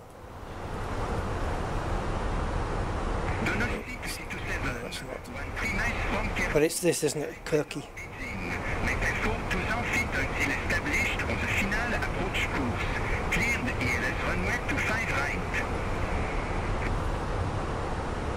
Fly present heading 4,000 feet until established. Cleared ILS runway 25 right to Nosti 2627. See, it wants me to fly present heading until cleared. Approach course to 30. Okay. Now, of course, we are using... This is my waypoint that I put in. Because all this from here, Kirky to Uveti, was disconnected. So I added a point, and then I joined up these two lines, and that was it. So now the plane will fly the route that I gave it, and it's about to make that turn now. And then we'll be flying parallel to the runway, and then we'll turn around and come into it. Yesterday when we did this flight, coming in, the clouds were really, really thick, and we didn't have much visibility until basically we were, I don't know, what would it have been, 1,000 feet or under off the ground. The visibility was a bit naff, but it's okay. So we should get a tailwind here, which we have, a little bit slanted, because it means when we do the U-turn, it'll turn into a headwind, which is what you want. Headwind on landing is what you need. And on takeoff. Ooh, what's this? What's this? What's this? Contract for 85. Wow, what the hell is that all lit up? Casino? Fun fair? Contract 485 Bruxelles arrival. Good morning. QNH1. Can we see? Oh, there's the airport, I think. Runway 25 left with Flora transition. Is it? Yeah, the airport's just... Yeah, that's where we're landing. Expect the ILS Whiskey runway 25 left with a Flora transition. Contract for 85. Contract 485 to 8 miles from Flora. Flight présent heading. Maintain flight level 060 until established. Cleared ELS Whiskey runway 25 left. Get your seatbelts on, people. We're coming in. Flight present heading. Flight level 060 until established. Cleared ILS Whiskey runway 25 left. Contract for 85.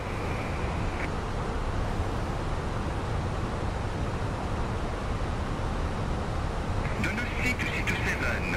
Contact Bruxelles Tower 118. This guy. Have a good morning. Have a good morning to you too. Tower 118.60. Have a lovely coffee. 627. Right, we're just getting transferred to Brussels Tower. There we go. Brussels Tower, Donosti 2627, ILS right. I don't do the radios here. This is my first officer doing it. Make it so. Donosti 2627, Brussels Tower. Ah, cleared to land. 018. Runway 25 right, cleared to land. Cleared to land. Lovely. Runway 25 right, cleared to land. Donosti 2627. We have been cleared to land. I like the accent. It's cool. Cleared to land. Very nice.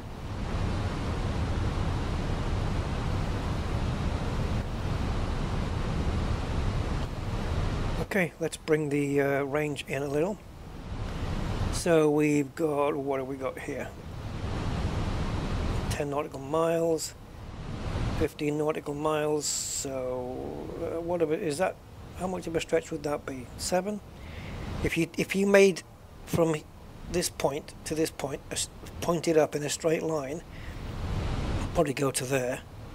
Yeah, that's way plenty of time to turn the plane. Yes, they are, David. The accent's based on where you are in the world. So if we were in, I don't know, Japan, I guess you'd get kind of Japanese English accents, I guess. The base package, I think it all comes with everything, right? I don't know. My version is the experimental, but in the settings, if you hang on until after we land and remind me, just say, show me the settings for Beyond ATC or BATC, I'll show you. Because in the settings, I think it does say you can turn the accents on and off. Actually, let me just see if that is true. Aircraft be advised information Juliette now current, QNH1021.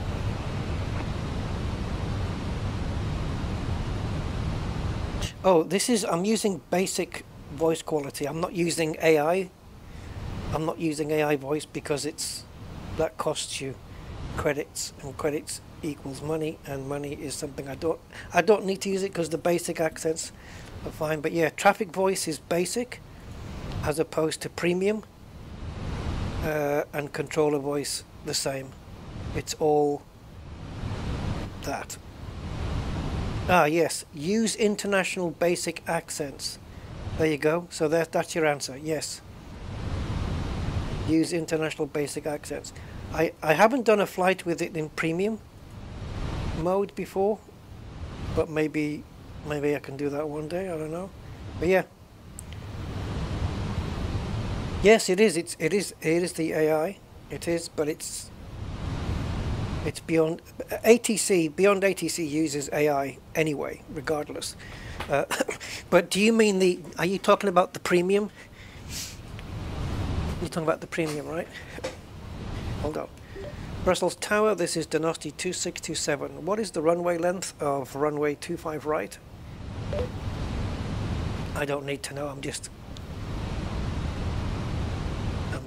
teasing him. Asking him for the runway length. It's got large language model now.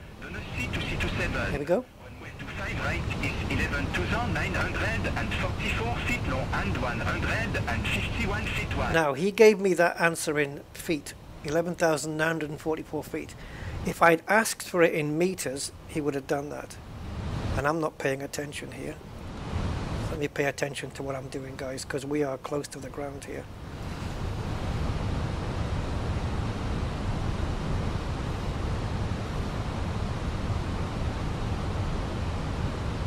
I am not paying attention. That tends to crash the plane when I do that.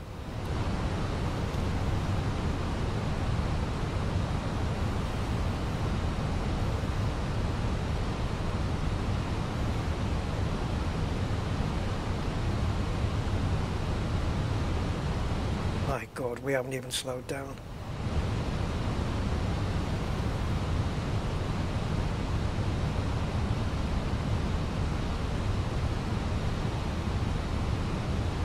Come on, plane, slow down.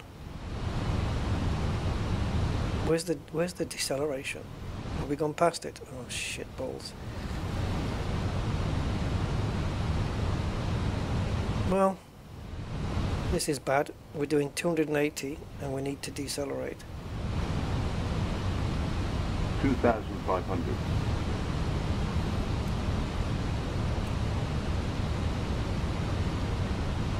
Why are we not decelerating?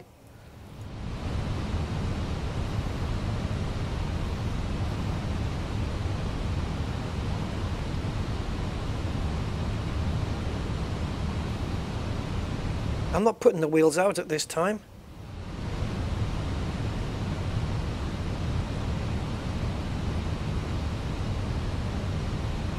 Oh, we're coming in too fast.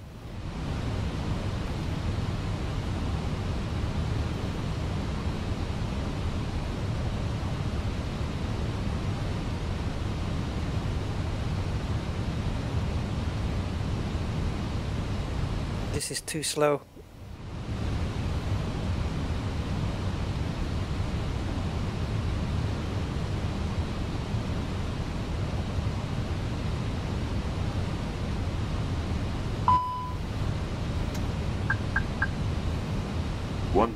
Too low, terrain.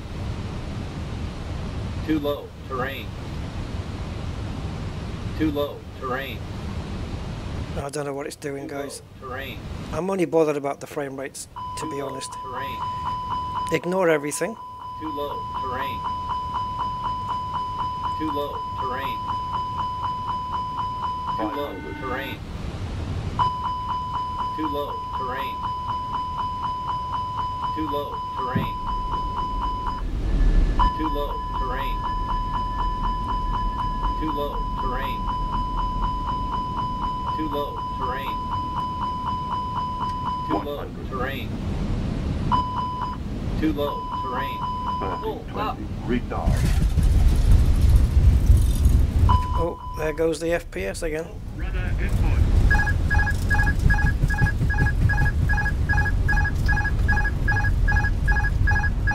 Frame rates have got, they did drop down to around 2730, 27,230. Now it's back up to 49. Now 18. Donosti 227. Exit left at Bravo 10. I don't know why the plane did not decelerate. I don't know. 627. I wonder if it's because of that. I'm going to turn off the Beyond ATC because it's going to get on my tits now. I'm wondering if because of that custom waypoint. No, it can't be that. It still must have figured out a decel point. Maybe I was late putting in approach mode, or I don't know. This plane was not slowing down. It had no intention of slowing down. I had to remove auto throttle, which of course caused many beeps in the plane. Removed auto throttle. I just cancelled the throttle myself. Just had the speed brakes on full. I couldn't give two flying fucks about that, to be honest. And I'm wondering why we still got the frame drops. It wasn't as bad as last time. I guess that's just AMD FSR helping us out. But we did get down to 18, and now we're back onto 61 again.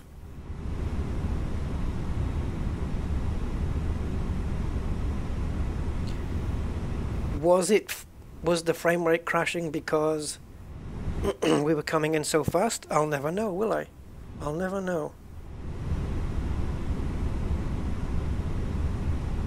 It should have cached all of this scenery in by the time we landed.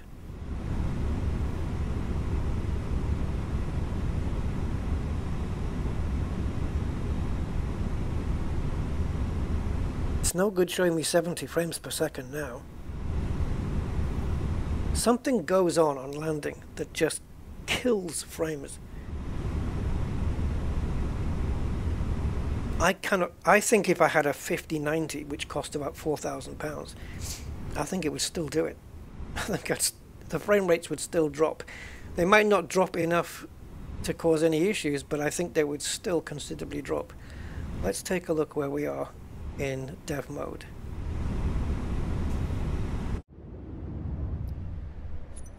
See? You see these? See that? The stuttering? That should not be happening.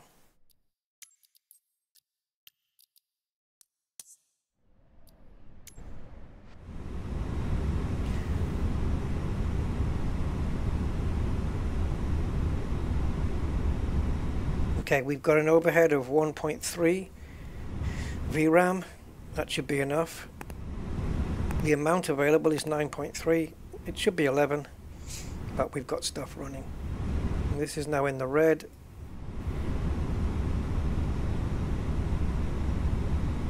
Limit by main thread, which is my CPU. Now I do have OBS rendering my stream with the graphics card, not the CPU. I don't think that's even an issue. And it's not an issue because it's never been an issue. Since they did the last update, Sim Update 2, the Fenix, I was running less frame rates without FSR3, but I wasn't getting any frame rate crashes coming in to land. We were getting smooth landings.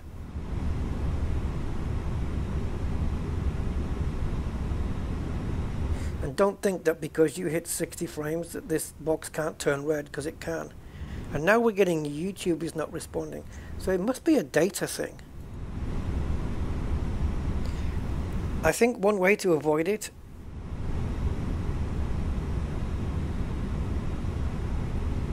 which I shouldn't, there may be a way to avoid it, but I should not have to do it, is load in Brussels Airport locally into my local cache before we land, so that it doesn't have to grab it online as we're landing. But I shouldn't have to do that.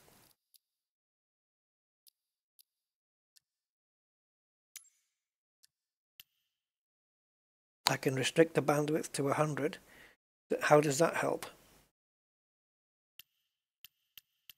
Why can't you type in your own figure here? Why can't I, because I'm on 500 megabit, why can't I type in 350 here?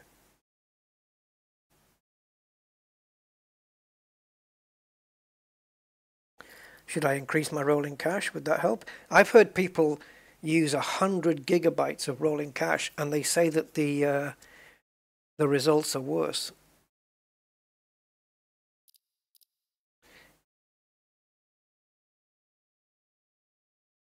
Can you do local caching on this? It doesn't look like it, does it? This has been redone today. We did this today or yesterday, depending on your time zone. Within the last, what time is it now? Within the last 12 hours, this was refreshed. So is it data that's an issue?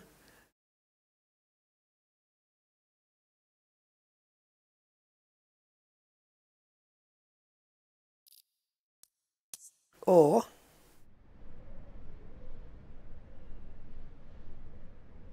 is it VRAM?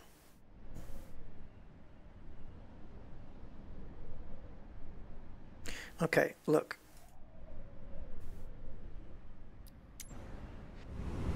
No, give me a constant. Right, I think we should just shut the plane down.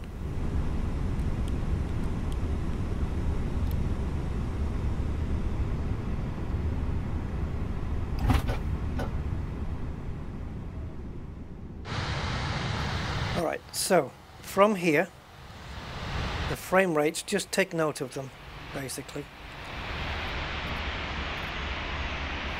77, 78, 79-ish, right? I think it's just bad usage of GPU memory. I think the game's just not very well optimized for it.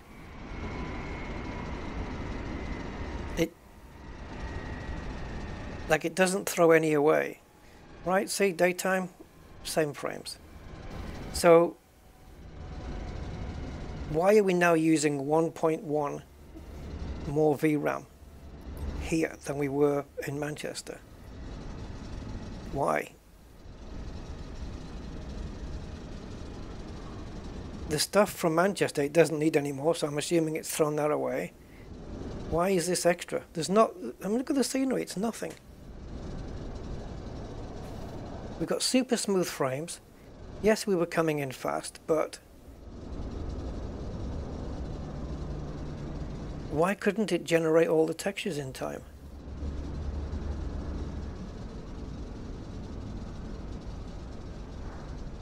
I don't think I'll ever get to the bottom of this mystery. This is why we so desperately need the PMDG 737s in this sim. Because this Fenix is killing me. Next time... oh, I can't do it, I don't think. The fly-by-wire A320. Does it work in FPS 2024? It's not programmed to work in FPS 2024, but I wonder if it can be ported over and made to work. I don't know. I don't know what's going on.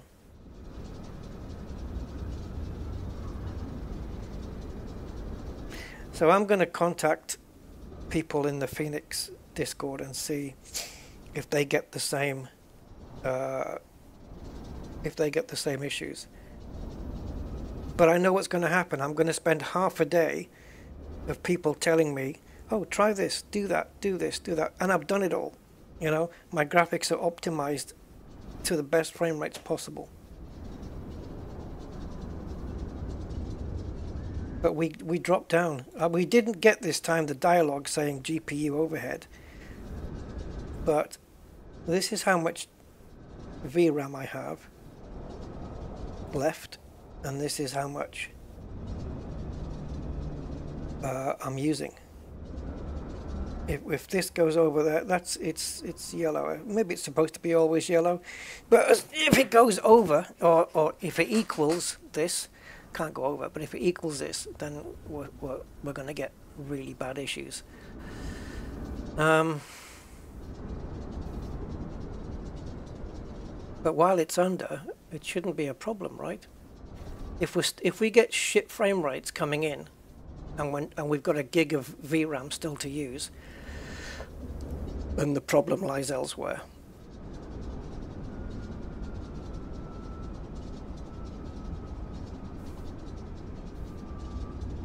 Now I have to say, even though this is the confusing part, AMD FSR3 is giving me much better frame rates, no question about it.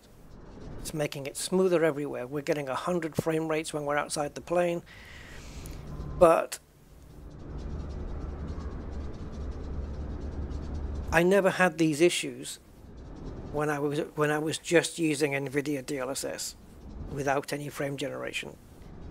I never got these issues whatsoever. The frame rates were less. I would be running around 30 to 40 frames here instead of 70. So maybe it is, maybe it isn't the data, or maybe it isn't the VRAM. Maybe the problem is that it couldn't, I don't know. I'm trying to think so many things, like, was it just incapable of generating the in-between frames quick enough? And it was stuttering and having a problem with that? But then I think, well, not really, because even though we were coming in at this speed, AMD FSR3 has no problem in interpolating frames in a racing simulator. And look how fast that goes.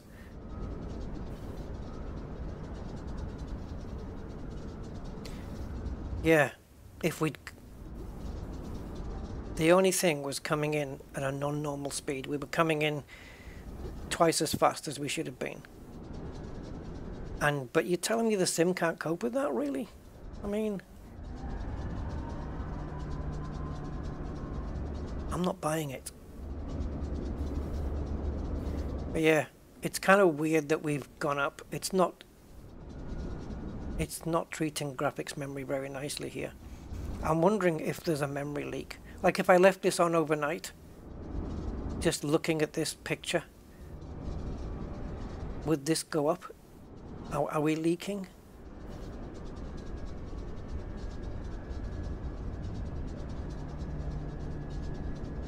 It's really hard to diagnose.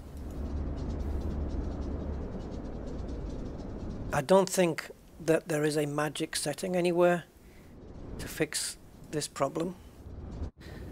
But I cannot make my settings any better unless I put this down to...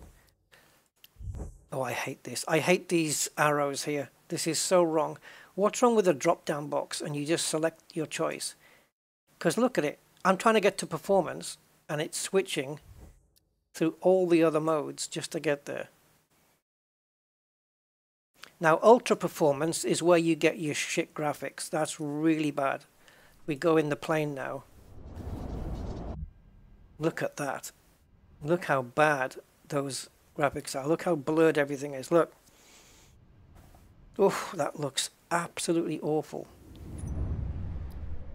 And any idea why, when you come to escape and go to settings, why it has to change the view to this? Why can't it stay in the cockpit where I was? Alright, anyway, go to performance, which isn't as good as quality. But again, it's become readable.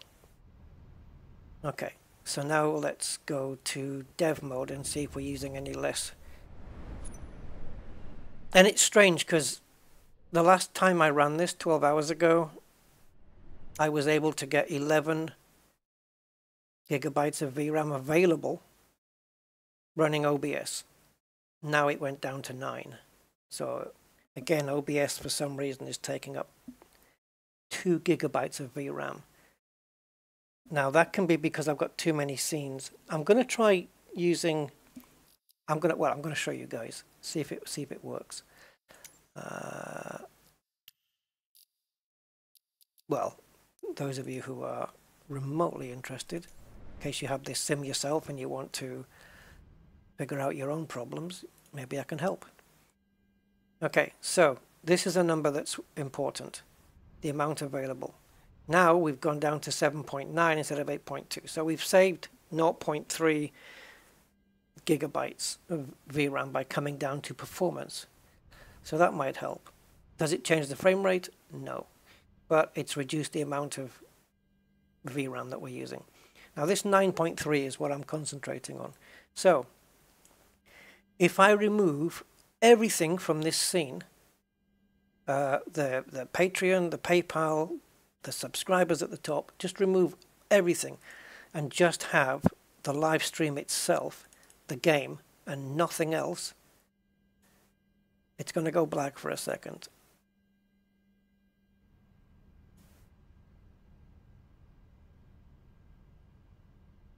Oh, you cheeky little swine.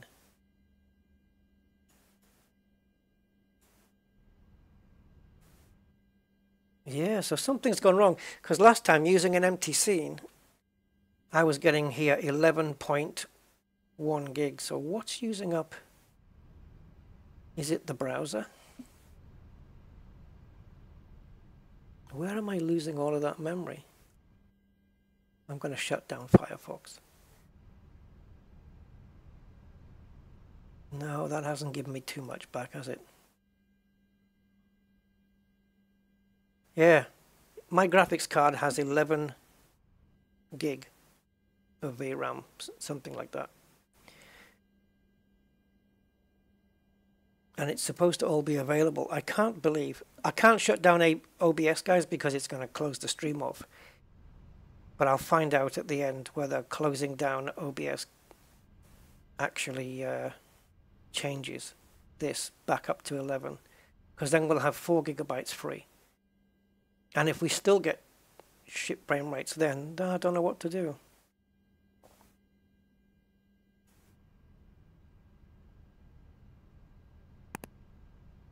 Yeah, absolutely out of ideas here.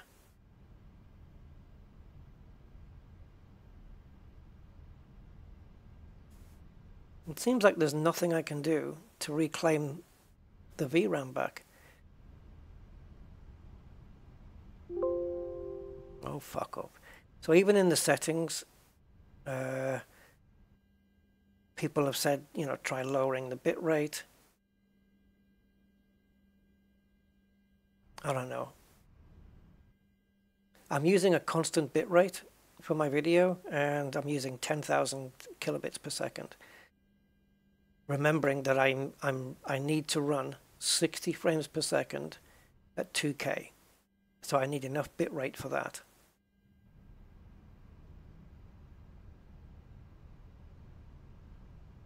My encoder settings are set in a specific way where I've been through video after video after video online on YouTube telling me best settings for OBS for 2K.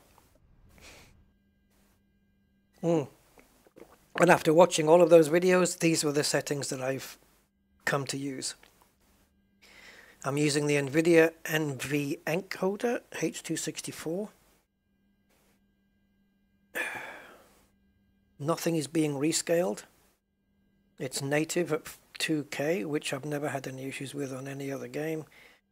In fact, I don't get these issues on any other plane, let alone this one. Let's come out of the Fenix altogether. Let's shut it down.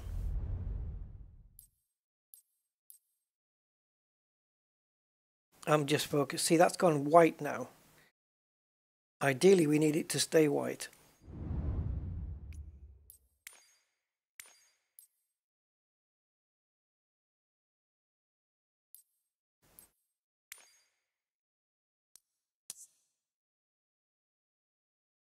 Right, we need somewhere in the daytime, I think, now.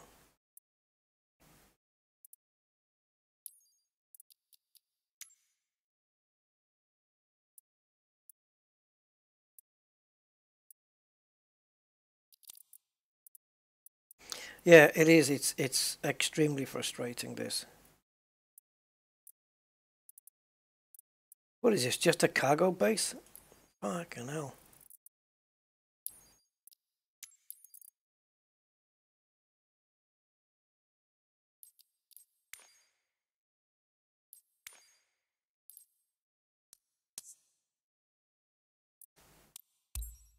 There, we've got the gigabytes back, look. 11.05. And that's with OBS running. So OBS isn't taking all the gigabytes.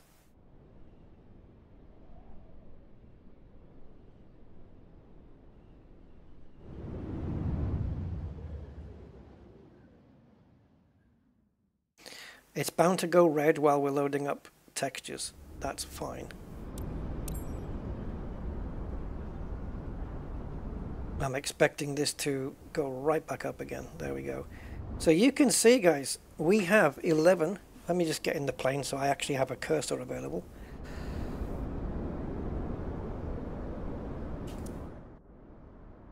Here, 11.05 gig. So where did we lose 2 gigs before? Is that just loading up? Does the Fenix itself take up 2 gig? And if it does, it should be on this side, not this side, right? I don't know, to be honest. So this plane, we're using 6.3 gig of VRAM. We got 11 available. So we've got 5. Let's call it 5. I'm just going to deal with round numbers here. I'm not going to do point this and point the other. So we've got 5 gigs of VRAM available. And the frame rates are plenty.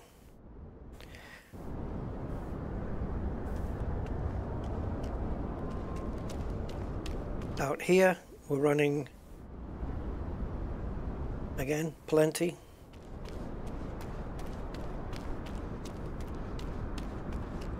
And now the VRAM, see, as I move, the VRAM drops to 9.6. If you play back the stream just then, you'll see it did drop to 9.6. It's 11.05 now. What makes it, there you go, 9.6. Why?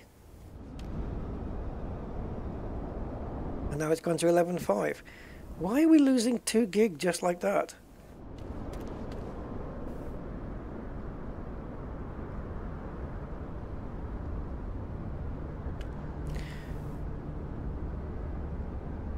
Oh, do we have to do this?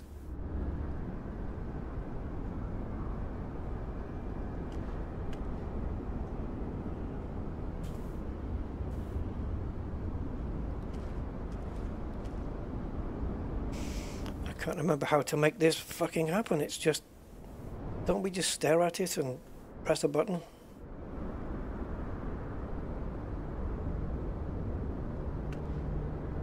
I've done this 20 million times and it doesn't want to work now.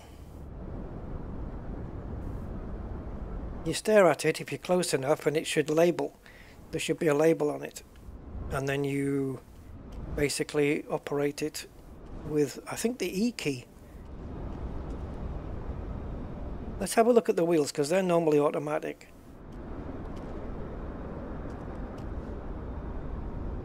You just stare at it.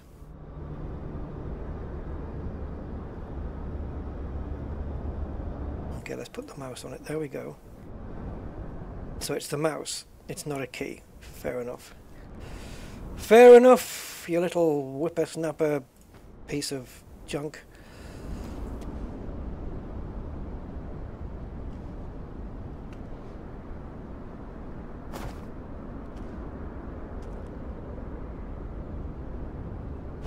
There should be a button, and there maybe is, but I'm just ignorant to it. But there should be a button that removes all of this and foregoes these checks, because I really shouldn't have to go through this every time if I don't want to.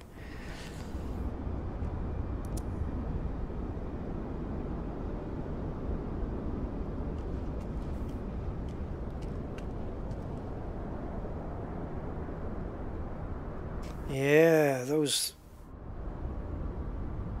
that frame rate shit's really a pisser. It's really pissed me off. Because we had such a smooth takeoff. I mean, the takeoff could not have been better. Impossible for it to go better than that. With the hardware that I have. Those are frame rates you dream of. But the landing, fuck, that was shite. And the thing is, I can't play this sim like this. I can't play this Fenix like this with that happening. I can't.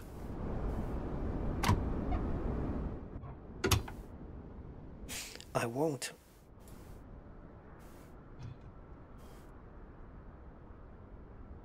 Because I shouldn't have to, you know?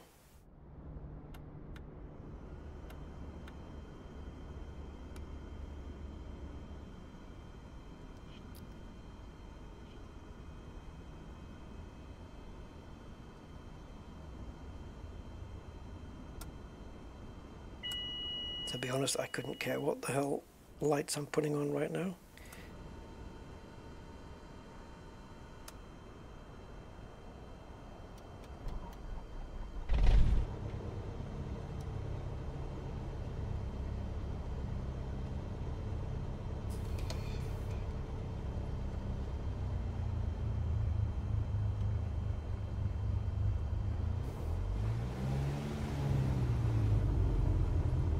Of course somebody put a bus there. Why wouldn't they?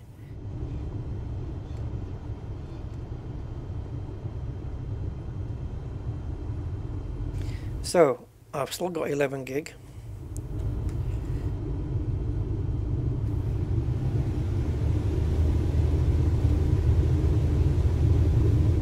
Normally you wouldn't take off on the taxiways, but stopped caring a while ago.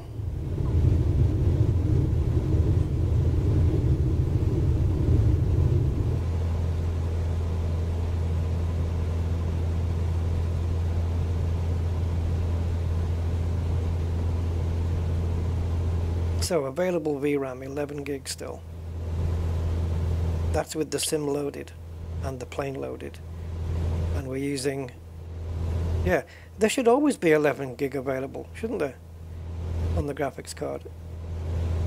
It drops down to 9.6 though. Shouldn't it, like, shouldn't that 1105 always be 1105? Always? Because that's telling me this is how much you actually have on your graphics card, and then the number on the left is how much you're using. So that's the thing, is why why does the amount of VRAM that it's showing that I actually have changing from 11 down to 9.6?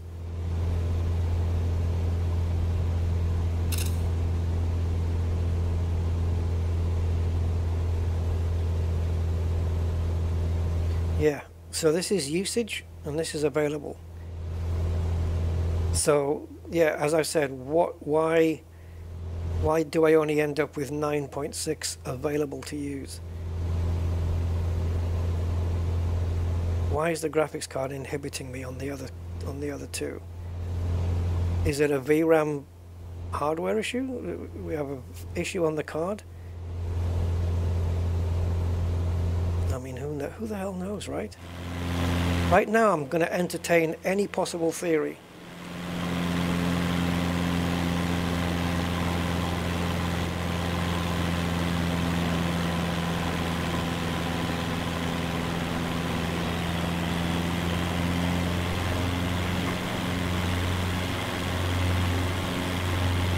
I mean, look at the frame rates here. I wonder what it's going to be like over New York.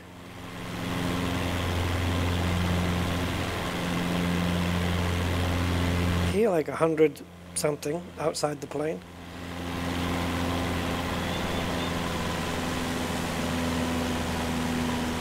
Force it into a stall and see if we can recover without dying. We are a bit low. Now we're going to crash now. Oh, Jesus.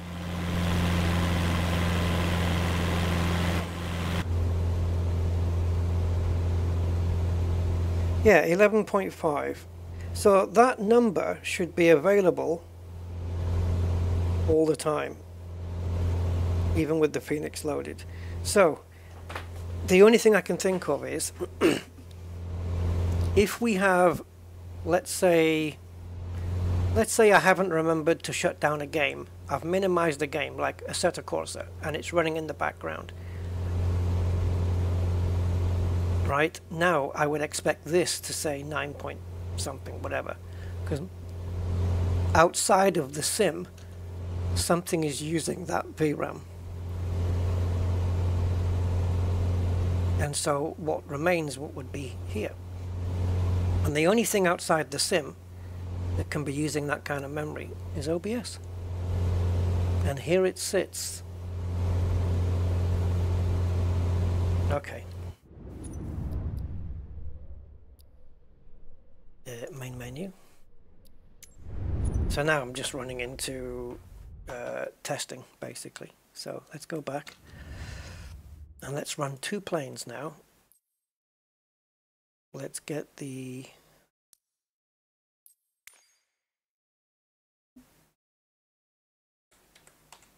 Fenix. Get that back again. No, you don't like that? Okay, how about A320 then? You like that?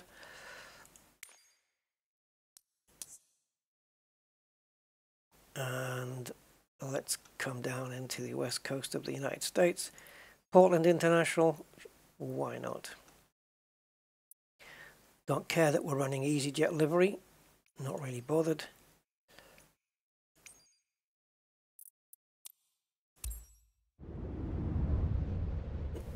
Now let's see what happens to that 11.05 gigabytes. Oh, lots of static aircraft here. Oh, there it goes. There it goes. Ah, so in order to load this aircraft, there is a Fenix Sim A360 program which loads outside of the sim to authorize you to use the plane, to make sure you haven't got like a pirated copy or anything, right? That is running in the background, and as soon as that came up, it dropped down to 9.6. So is it the Fenix then, the Fenix software, that's killing? If that is the case, how the hell did I ever get 11.05 written there when I had the EasyJet Fenix A320 here on the frickin' runway. Look at the frames, man. Okay, of course we're loading up textures and stuff. Yeah, it's is it the Fenix software then? Okay, let's find out. Come back out.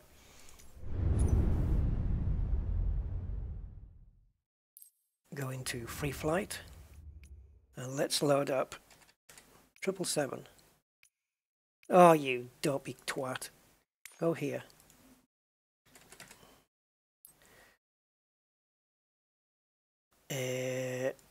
Okay, PMDG.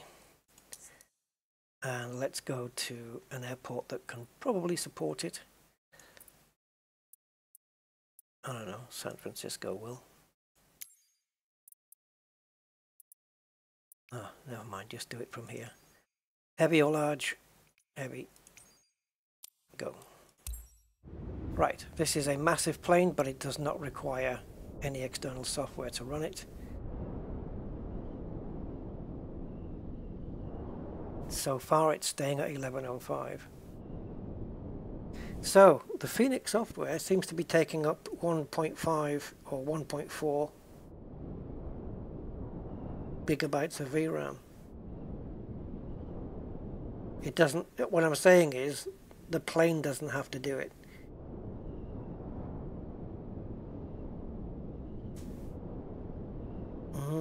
It's the software that's running outside.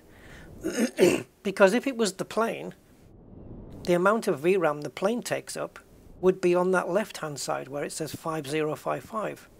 Surely it'd be there. And the amount available dropping to 9.6 is influences outside of the sim, right? That's the only thing that makes sense to me.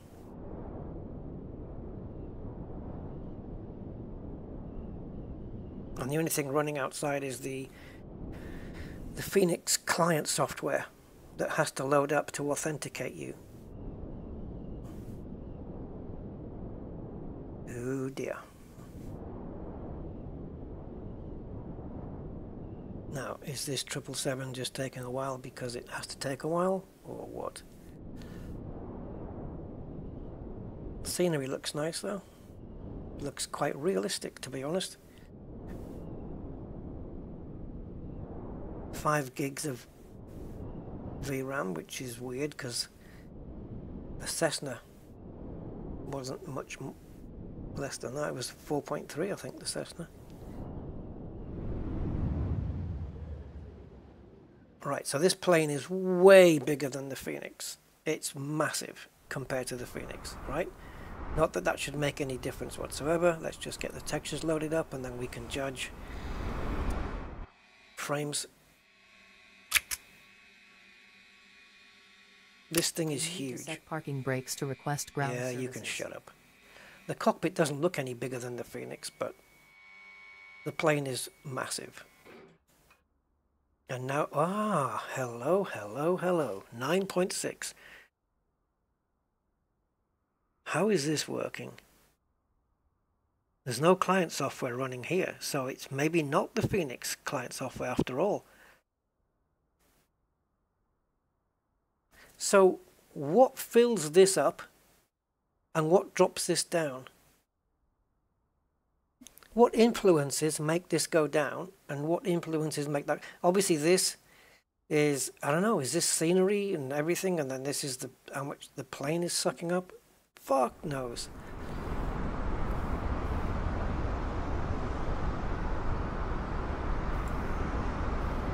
Why did I park in a corner?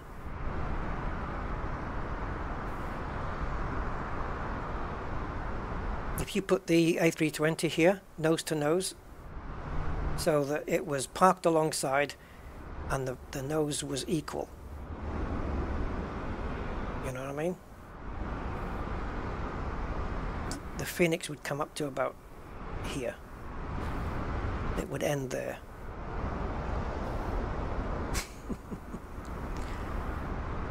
So yeah, we got But even though we're getting similar gigabyte figures here than the Fenix, I've never had any FPS issues with this thing. And to be honest, that looks pants on that setting. So I'm going to go back to, if I can find it, it must be here somewhere. Quality.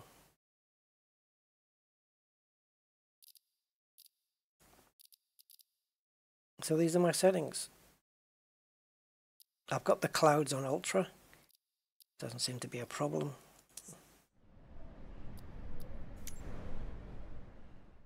Oh, that's better quality, man. You can instantly see it. Or can you? It looks a bit blurry from distance, these numbers. Actually, no. It might be just by my eyesight. Who knows? Right, anyway. Why 9.6? Right. Anyway, guys, I'm going to sign off the stream because I need to exit OBS. I'm going to leave this running, and I want to see if when I exit OBS, I get 11 point something back. And if I do, what the hell? Why is it fluctuating? So if I go to a black screen, am I getting any memory back? Not really. Yeah. Oops, fuck. Alright guys, anyway, I'm going to shoot off. So thanks for watching, and yeah, I'll just ask questions on Discord. Otherwise, it's just going to have to be the case that with the Fenix, if I want to land, I'm just going to have to put it on auto land and just let it do it and not take over at the end, because it's just screwing me over. Alright, I'll run the credits. I'll